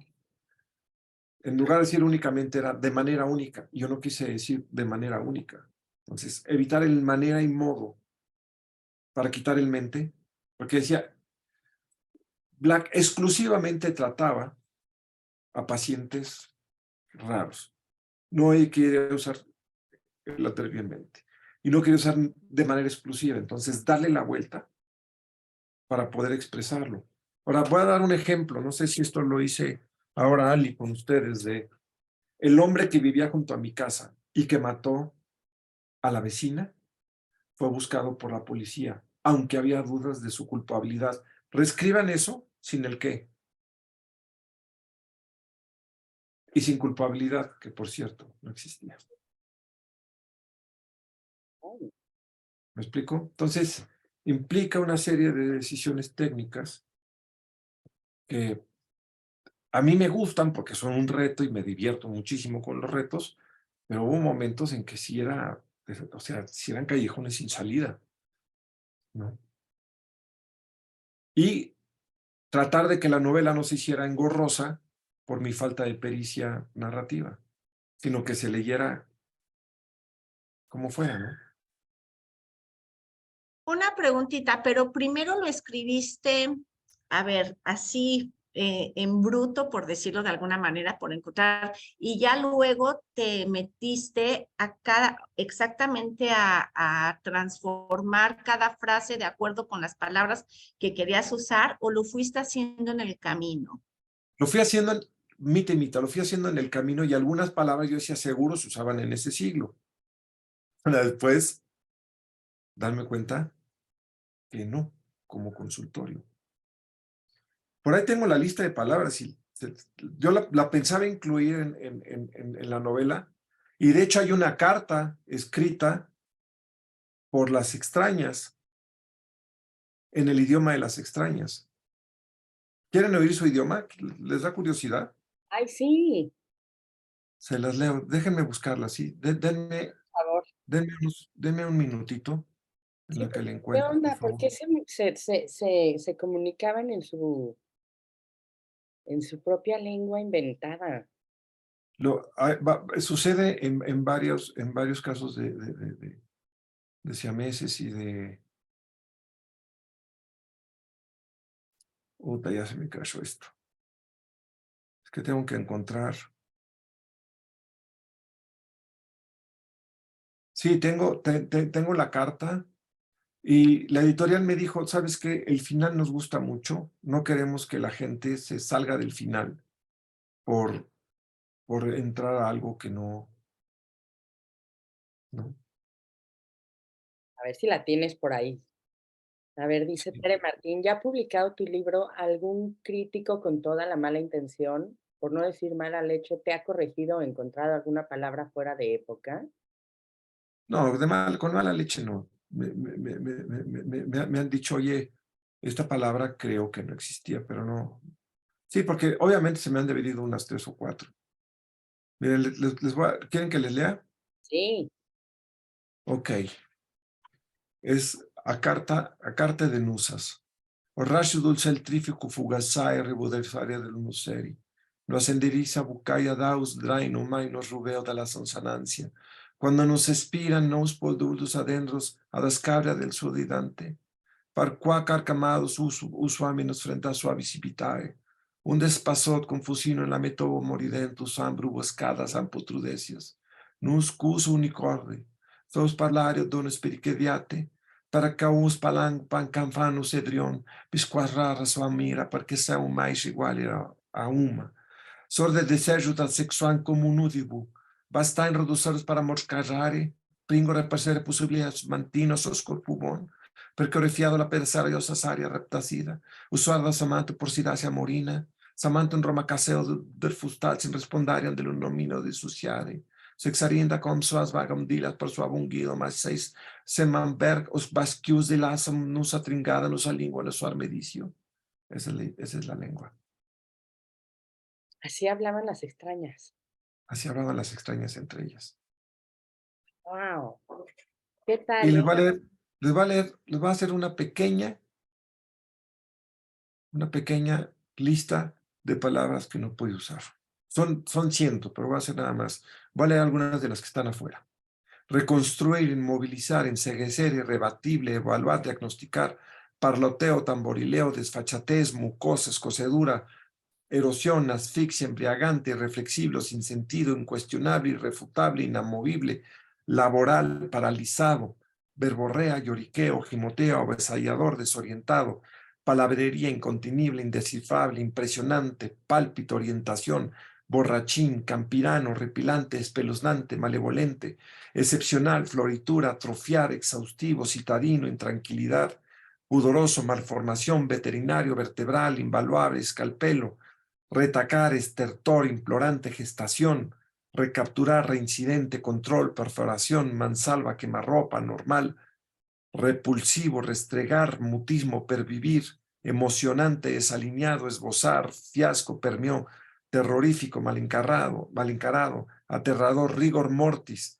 calcinante, brutalizar, subrayar, ajetreo, fuetazo, despreocupado, bifurcación, demoledor, anímicas, campante, enloquecedor, horda, calidad, resquemor, pelvis, fisgoneo, sincrónico, bicéfalo, nutriente, críptico, casona, abrupto, evaluar, gástrico, biliar, bosta, vapulear, irragar, torrencial, salomónico, circunstancial, intercambio, fúrico, palacete, cabezazo, desafiante, eviscerar, aséptico, higiene, hospital, sanatorio, etcétera, etcétera, etcétera.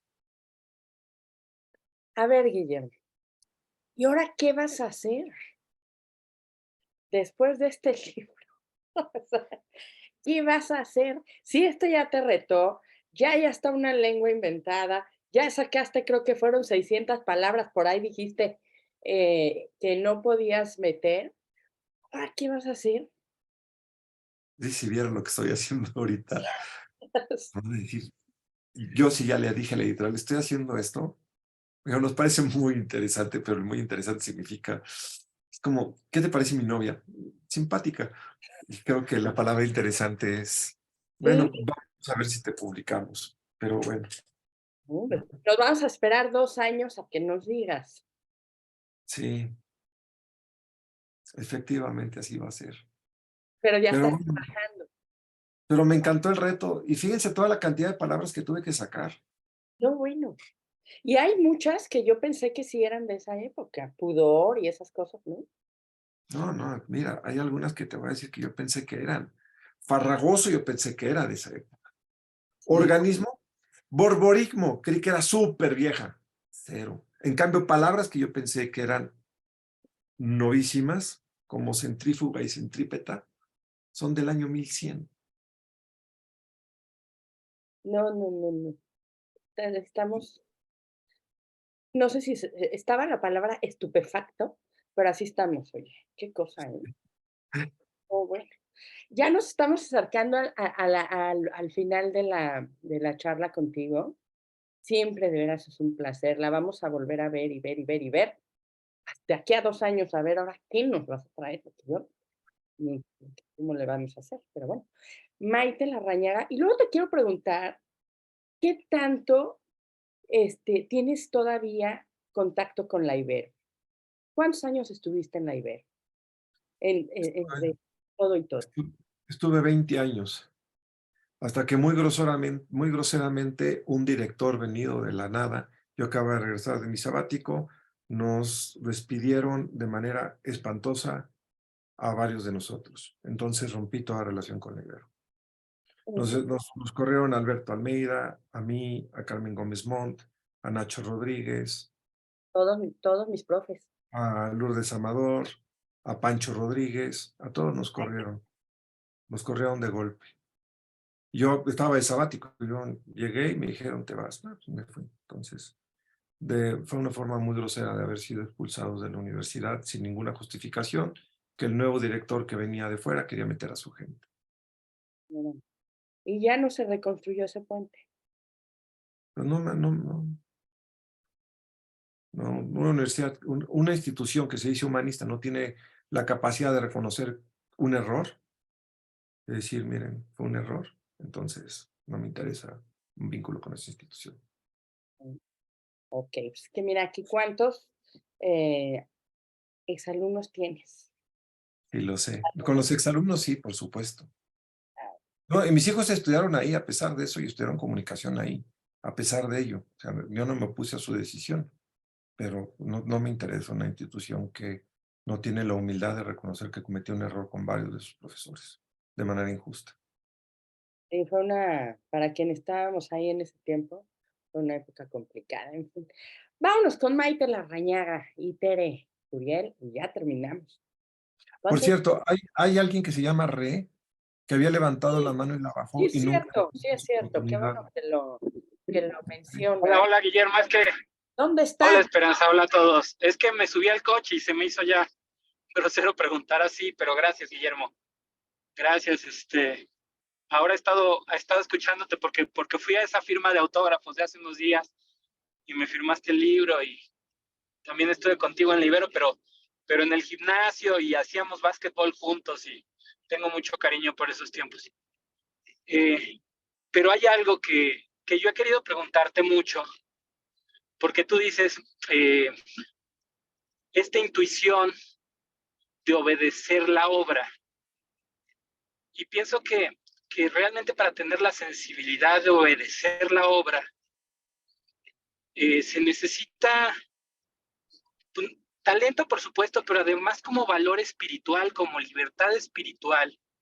Y nosotros que queremos aprender a escribir, a veces lo he platicado con algunos amigos y a mí me sucede, como que nos detenemos, nos censuramos, no vamos a la parte oscura de nuestras experiencias y así no podemos obedecer la obra y acaba quedando algo que no es realmente lo que queremos, entre comillas. Y yo he querido preguntarte, porque pues, yo te leo muchísimo, y pues vas a fondo, no importa que duela, no importa nada, y alguna estrategia, o a lo mejor es parte de tu naturaleza, pero alguna estrategia o técnica que nos pudieras dar para obedecer la obra cuando nos está llamando y que no nos impactemos contra nuestros propios prejuicios y nuestras propias formas y tradiciones y muchas cosas que te detienen a la hora que tú quieres profundizar en lo que tu inconsciente te está llamando, pero hay otra parte que te detiene. Eso es lo que yo quería preguntarte. No, mira, creo que lo más importante que hay que aprender a la hora de escribir es que se escribe lo que se puede, no lo que se quiere. Y el que se puede tiene que ver con muchos elementos. Desde la carencia de talento, a la falta de rigor, a la incapacidad que tenemos emocionalmente de ir a lugares que nos duelen. A mí no me duelen, la verdad, no tengo ningún trauma, entonces no tengo ningún dolor que me lo impida. Pero hay muchas cuestiones en la escritura que pueden ser dolorosas para quien las escribe, o pueden ser confrontacionales, o pueden ser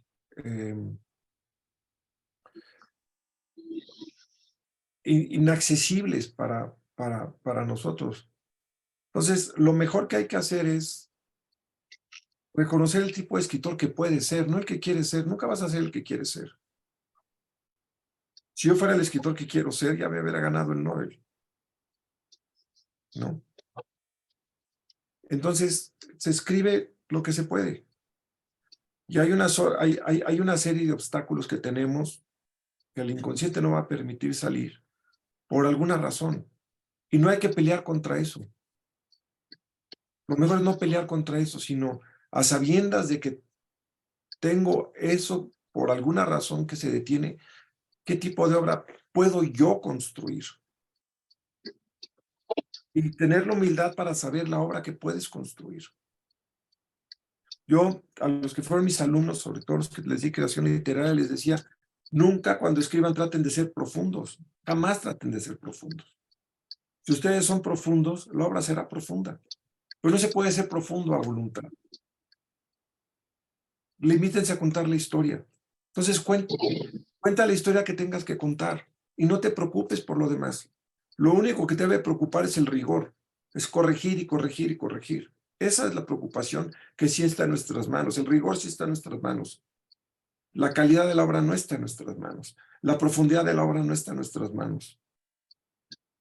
Y creo que estar en paz con eso empieza a hacer a las personas mejores escritores. Estar en paz con lo que puedes hacer tú. Y algo que también hay que reconocer es a la tradición narrativa a la que pertenecen. A mí me encantaría ser un escritor minimalista de estos donde no pasa nada y pasa todo, así como Lani Arnaud, que se ganó el premio Nobel, y que es lo que le encanta al New York Times ahorita y lo que le encanta a la Academia Sueca es el minimalismo. No puedo. No es mi tradición narrativa. Mi tradición narrativa es la de contar historias. Punto. ¿Por qué el New York Times y por qué a la Academia Sueca les encanta el minimalismo y les encantan estas historias chiquitas? Porque los críticos suecos, los académicos suecos viven en departamentos en Estocolmo y nunca ni los han asaltado, ni les han sacado cuchillos, ni los han agarrado a batazos como me agarraron a mí, ni los han quemado así con cigarros como los han agarrado a mí, ni los han agarrado a cadenazos. Entonces, quieren historias donde no pase nada porque a ellos no les pasa nada. Pero a mí me pasaron muchas cosas, no puedo traicionar al que soy. ¿Me explico? Sí. Entonces, no hay, el único método que te puedo decir es acepta el escritor que puede ser. Y ya, no te angusties más por eso. Bien. Muchas gracias, Guillermo. Yo creo que lo que acabamos de escuchar lo vamos a anotar aquí atrás y lo vamos a leer cada vez que estemos escribiendo, por favor. Aceptar el escritor que somos, ¿verdad? Además, cómo lo sientes, vamos, cuando no tienes esa honestidad, lo percibes tú, o la primera o el primero. Entonces, ¿ya lo anotaron?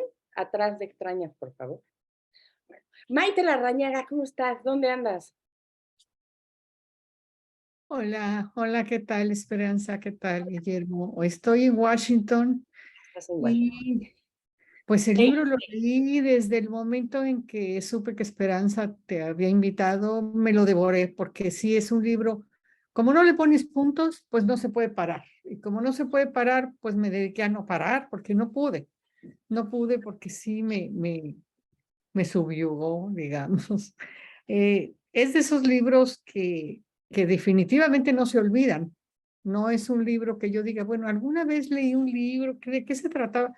Es imposible, o sea, es un libro inolvidable, eso sí es cierto. Yo te felicito por el lenguaje, te felicito por, pues todo, este entramaje que hiciste entre cosas que son verdad y cosas que no son verdad, y que para mí era un reto decir, bueno, esto de veras habrá sido así. No, esto yo creo que no, pero esto yo creo que sí, pero pues nunca supe. Y esto me intrigaba cada vez más. El final a mí me parece el mejor final que le podías haber dado, porque lo que importa no es quién iba a vivir, sino toda la cuestión ética que estaba alrededor de esto, porque había muchas cosas éticas y las ponías muy bien, todas estas contradicciones. ¿Es esto mejor? No, mejor es lo otro, no, mejor es esto.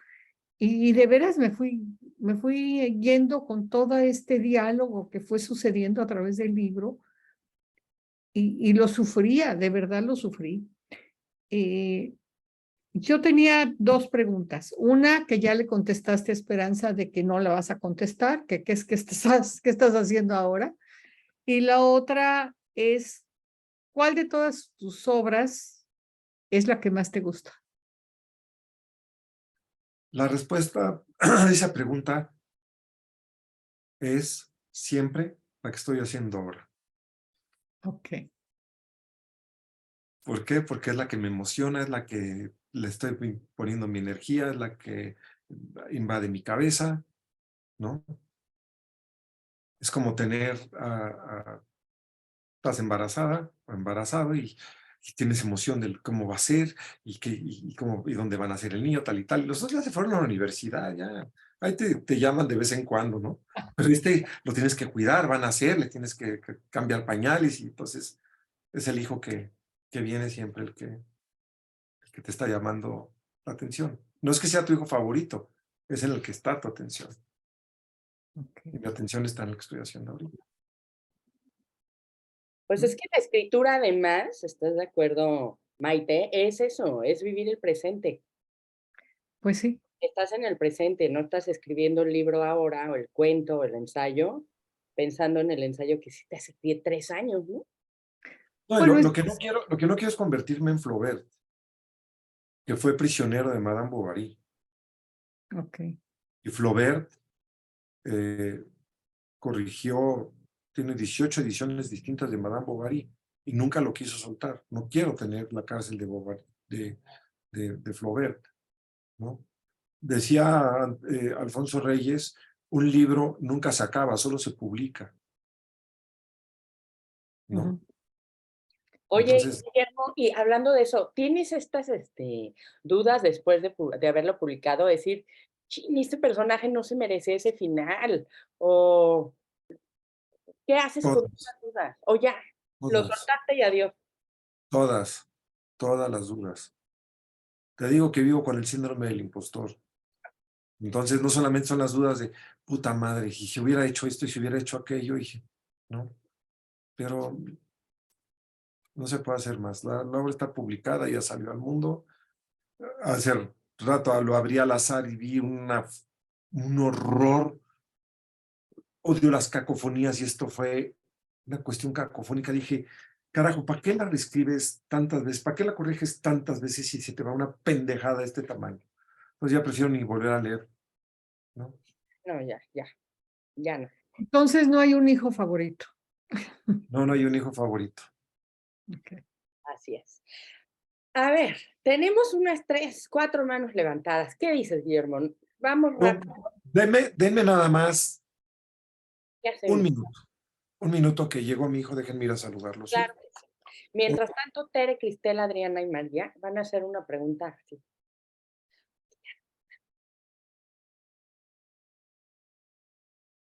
¿Ok? ¿Cómo vamos? Y la foto, Esperanza. Y la foto, pues tú, Ali, tú eres la... Sí, dinos cuándo para que todos tengan, si acaso tienen el libro a la mano, lo vayan preparando. Vayan preparando sus libros para tenerlos aquí. Ha sido una charla buenísima, buenísima. Creo que además de por la novela ha dado para sí, para todo esto que hemos hecho con él, por la capacidad de Guillermo para compartirnos tanto de su propio trabajo creativo. Espero hayan anotado esto. Yo la voy a volver a ver y voy a anotar un montón de cosas. Espero la estén disfrutando mucho, porque vale mucho la pena. ¿Verdad? Tere, Adriana, no habían estado aquí antes. ¿Cómo están? Qué gusto verla después de tanto tiempo. Hola, muchísimas gracias, Esperancita. De verdad que, estoy encantada y disfrutando al máximo. Muy, muy, muy interesante y bueno, pues nada, ojalá que podamos seguir compartiendo momentos así. Claro que sí. Porque estoy agradecida. ¿Leíste? Es que no la he leído, pero quedo invitadísima. Sí. Invitadísima, sí. Sí, vale, vale mucho la pena. Bueno, pues ya llegó otra vez. Disculpen, pero déjenme presumirles. Mis hijos acaban de dirigir su primera película, la dijeron juntos, Mariana y Santiago. Y conseguimos uno de los músicos más importantes del mundo para que les haga la música y se van a Europa a reunirse con él en 2 horas. No, bueno, muchas felicidades. La sonrisa del padre. No, es que la verdad. Felicidades. Yo le escribí Es que esto yo lo escribí esta obra más o menos a su edad, entonces me da mucho gusto que un grupo de treintones dirigieron una película, entre ellos yo, pero a su edad. Pero bueno. Muchas veamos. felicidades, muchas felicidades. Te vamos nada más a quitar 5 minutos porque también... No, no se preocupen, no se preocupen. No, Aquí eres estoy. muy generoso, estábamos diciendo esto. La charla de hoy, además de dar mucho contenido por extraña, creo que el contenido más importante ha sido la generosidad que has tenido para compartir tu proceso creativo.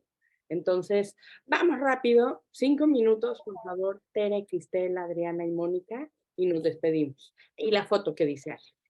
Tere, vas. Hola, buenas tardes. Bueno, como decía hace ratito, Esperanza, sí, yo soy nueva en esto y gracias por invitarme, estoy feliz, me encantó, qué bueno que estoy aquí. Espero que sea la primera de muchas. Y Guillermo, mucho gusto, tú no me conoces obviamente, pero muchísimo gusto en conocerte. Y bueno, mira, yo no soy escritora, pero me encanta escribir. Y sí me aviento ahí a varias cositas, pero no puedo decir que soy escritora, obviamente. Pero soy artista plástica. Y como artista plástica, me vinieron ahorita muchas cosas a la mente sobre tu inspiración. Porque hace rato comentaste algo que los personajes te llegan de pronto. Entonces, yo lo relacioné un poco así como cuando yo hago una obra y que de pronto llega. Entonces, yo quiero ver cuál es tu proceso de inspiración. Me interesa muchísimo saberlo, me da mucha curiosidad como artista. ¿En qué te inspiras? ¿Cuál es tu mayor inspiración? ¿Cómo es tu proceso de inspiración? ¿Cómo llega? La inspiración es... No estoy buscando historias, sino me quedo abierto a que las historias me busquen. ¿Ok? Casi todas las alimento con mi propia vida. Casi todas. Hay gente que, como Borges, que la inspiración de su obra venía de su biblioteca. Hay gente como Tarantino que la inspiración de su obra viene de su experiencia de ir mucho al cine. La mía he procurado que sea la vida la que alimente mi trabajo. Pero tengo que estar abierto a que las historias se apoderen de mí. Ahora, dejo que se maduren por muchos años. No las escribo de manera inmediata. Las historias que tengo ahorita, la que voy a escribir y la que sigue, tienen por lo menos 15 años dentro de mí. Por lo menos. Entonces, dejo que maduren. Ahora, un miedo que tenemos todos los escritores es que se nos acabe la tinta. Porque tenemos un galón de tinta nada más. Y ya hace rato hablaba yo del tigre, de meter al tigre dentro de la jaula. Y aunque hayas metido al tigre en la jaula en otras ocasiones, eso no significa que lo vas a meter siempre. La última obra de García Márquez no es mejor que 100 años de soledad. En 100 años de soledad sí metió el tigre a la jaula. Pero en Memorias de mis putas tristes, con todo el respeto a nuestro queridísimo García Márquez, no. Es más, ni siquiera en El amor en los tiempos del cólera. O sea, lo que logró hacer en Crónica de una muerte anunciada y 100 años de soledad, no pudo volver a hacerlo. Entonces, Margarit Duras, en un libro que les recomiendo mucho que se llama Escribir, que creo que publica Tusquets ahora, dice algo muy importante. Nada nos prepara para la hoja en blanco, ni siquiera las obras previas. Entonces, lo que hay que hacer es permitir que las obsesiones y las historias se apoderen de ti y no estarlas buscando. No forzar. Yo pienso que no se deben de forzar las historias, hay que dejar que las historias lleguen, ¿no? Tengo un amigo mío escritor que quiero mucho, pero todo el tiempo está buscando historias y las busca en la nota roja. Y no se le nota autenticidad. Si algún defecto tiene es la falta de autenticidad.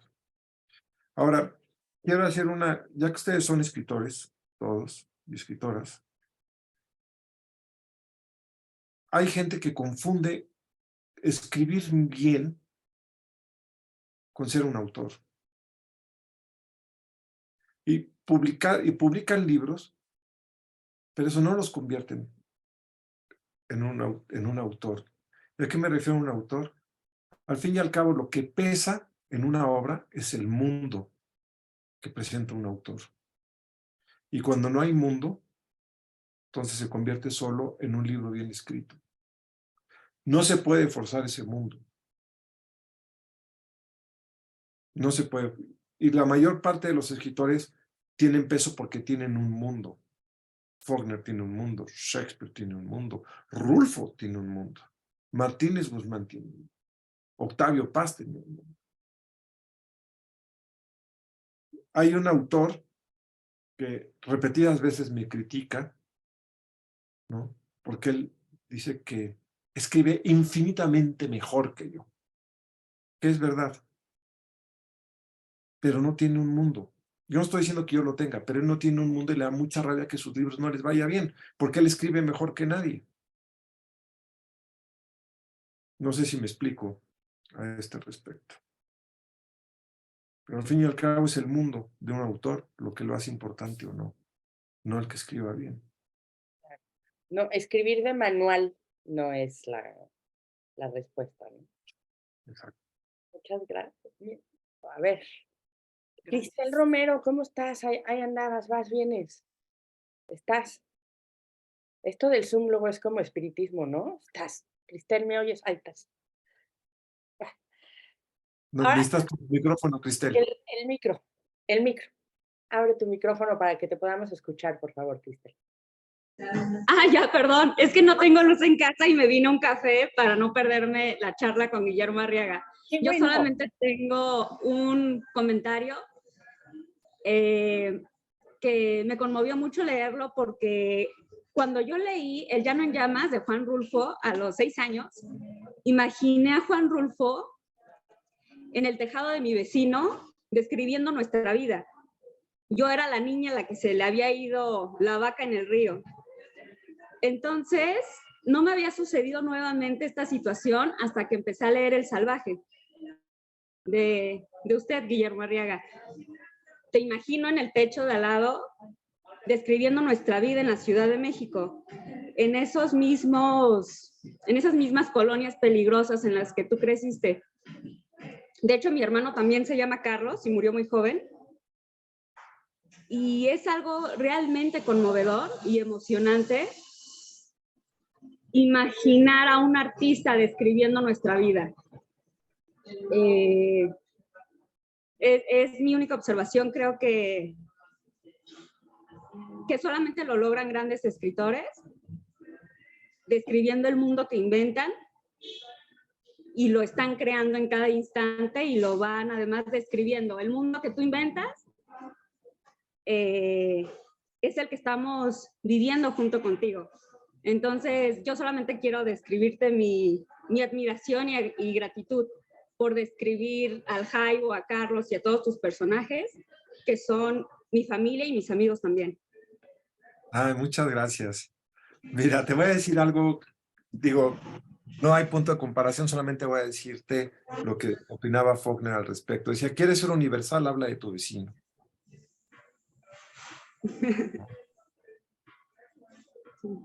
Sin con esto decir que me acerco a Faulkner, por favor no crean que tendré la soberbia siquiera de acercarme al 1% de Faulkner.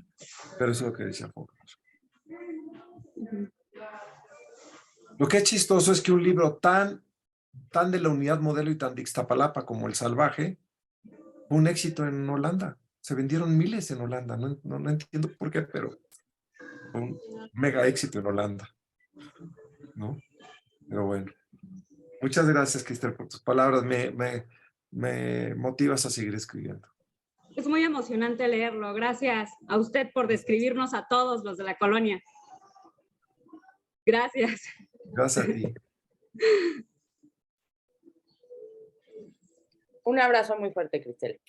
Gracias. Gracias, Esperanza. A ti también. Ay. Bueno, y Adriana y Mónica, y ahora sí. Ya Gina, que va en el coche, llegó como a Puebla. Ahí va. Ok, bueno, pues ya estoy aquí.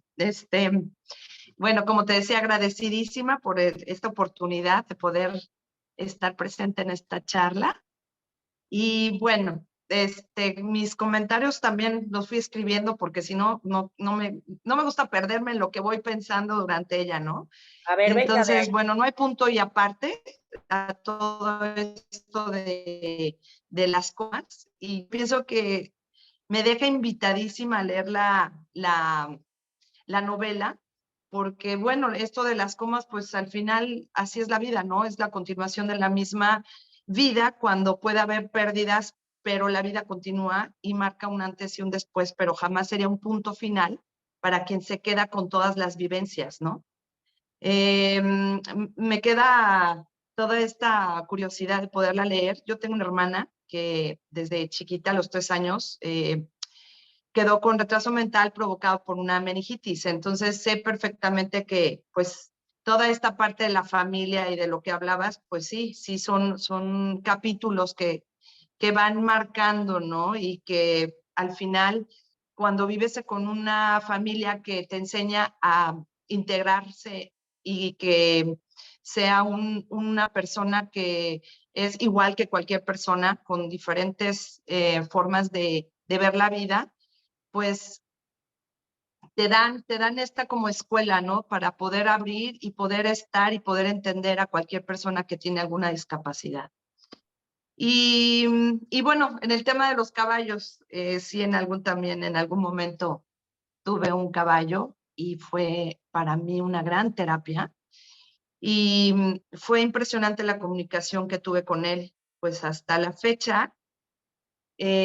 Pues veo todo lo que me dejó, ¿no? Todo ese aprendizaje, aún así que después de varios saltos, pues decidí ya no volver a montar porque pues ya estaba de por medio, pues mi salud, ¿no? Que yo dije, no, ya la tercera fue como que fuerte, pero todo lo que me conllevó a poder tener esa comunicación y esa cercanía al caballo, pues era lo que me daba ese reto a poder saltar y cada vez buscar más esa adrenalina, ¿no? Y bueno, eso por ese lado, y te agradezco muchísimo por compartir todas estas experiencias, y bueno, pues sí, la voy a leer, invitada a leerla totalmente. Léela. Muchísimas gracias. Sí, Muchas y bueno, gracias. mi pregunta sería, ¿no? ¿Qué le agregarías a esta obra? O sea, ¿qué sientes que le faltó a esta novela? La carta de las extrañas. La carta. Sí, Aquí muy dice alguien que interesante. sí es una mezcla de latín y portugués, una mezcla de latín, Sí. portugués, italiano e romano. Eu falo português bem, eu posso entender o que vocês falam, se vocês falam português. Eu posso falar galego também. Eu falo italiano, posso... Tá bom, tá bom. Tá bom, tá bom. Entonces, pues y eso los aprendí en la calle, no crean que estudié, me los aprendí porque tuve la necesidad de hablar italiano y portugués para poder vincularme con la gente. Muchas gracias. Gracias a ti, Adriana, y bienvenida. Y bueno, vámonos, ya, cerramos con Mónica. Mónica Reyes, ¿cómo estás? Hola, buenas tardes a todos. Hola, Guillermo. Bueno, pues una pregunta, regresando casi al principio, ¿verdad? Hablábamos de la absenta y tú tienes algún tipo de absenta para expandir tu conciencia, porque tus libros obviamente reflejan una forma de pensar o un método de descifrar, analizar, ir hasta la profundidad, hasta el último detalle para poder proyectar una personalidad y sobre todo ir más allá, además poder prever cómo va a actuar. O sea, ¿cuál es tu absenta? ¿Cómo expandes tanto tu sensibilidad? Lo que a mí me define desde que tengo 2 años y medio es la cacería. La cacería es el rito más profundo al que se puede someter un ser humano. Es el lugar donde se mezclan todas las paradojas y todas las contradicciones de la naturaleza y la naturaleza humana. Cuando alguien me dice, yo no entiendo cómo puedes cazar, mi respuesta es, yo no entiendo cómo tú no puedes cazar. Porque si cazaran, entenderían lo que significa vincularse con la naturaleza en el plano más hondo en el que se puede uno vincular, que es a través de la muerte. Y nunca más en tu vida desperdiciarías ni un pedacito de carne. Nunca más dejarías un camarón en un cóctel, porque sabes el dolor que causa su muerte y su sacrificio para que tú te lo puedas comer. Y la cacería, y más ahora que cazo solamente con arco y flecha, te lleva a unos extremos muy fuertes, muy, muy fuertes. Y como soy un hombre de extremos, he sufrido, he puesto en mi cuerpo, no soy un hombre, no tomo alcohol, ni me meto drogas, ni fumo, ni nada. Los excesos de mi cuerpo han sido otros. Los he sometido a temperaturas brutales. Una vez tuve hipotermia, y que es una de las sensaciones más espantosas que puede hacer. Por andar metido en lugares donde no había metido, he estado invadido de garrapatas. Cuando digo invadido de garrapatas es que tenía hasta en las encías. Todo el cuerpo tuve garrapatas, todo en las pestañas, todo mi cuerpo era garrapata. Y esos extremos más el quitarle la vida a un animal, es un acto que te acerca. No soy creyente, pero en términos completamente laicos, a lo sagrado. Y eso no puedes volver a ser el mismo después de cazar un animal. No hay manera de ser el mismo. Es la responsabilidad de quitar una vida.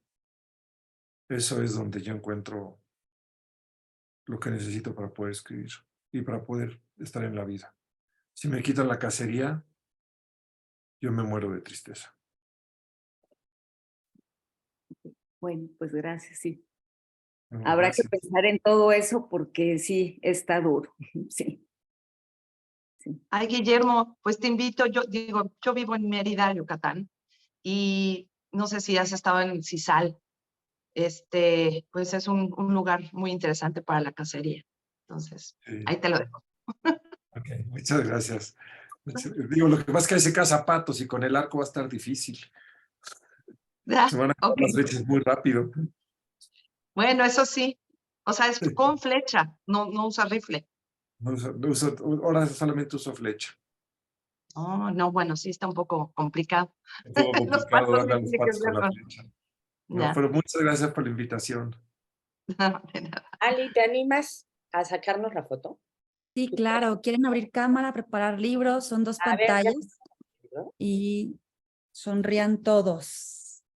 Primera, 1, 2 y 3. Primera pantalla, segunda pantalla. Ahí voy. Listos con el libro, sonrían. 1, 2, 3. Ya está, gracias. Genial.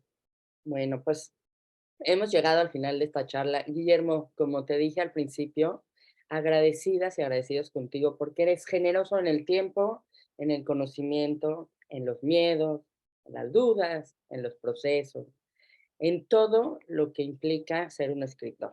Nos llevamos, bueno, de aquí a 2 años nos dejas pensando, a ver con qué nos sorprendes.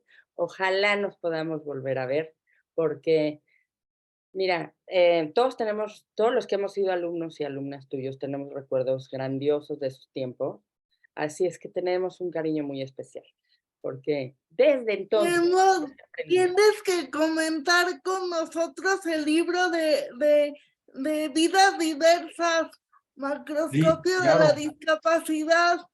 Claro, lo voy a leer. Lo que pasa es que tengo que presentar un par de libros y estoy terminándolos a marchas forzadas, pero una vez que termine de leerlos, claro que sí, Brenda, con todo mi Oye, placer. Brenda me trae marcando el paso, ¿eh? Como no le comentes a mí. Pero claro que Lo sí. sé, a mí siempre me trajo marcando el paso. Es una Eso, característica de pues Brenda. está peor 20 años después. No, está lo máximo y en esta comunidad de verdad eres alguien a quien admiramos, a quien queremos y pues ahora ya a festejar con los hijos este proyecto que se viene y desearte que encuentres lo que quieras, lo que estás buscando para este siguiente libro que nos vas a traer y nos vemos pronto. Muchas Nos gracias. vemos. Muchas gracias. Un placer. Un abrazo a todas y a todos. A ti. Gracias. Gracias, Eso es felicidades. todo. Gracias, Esperanza. A ustedes. Adiós. Gracias, bye.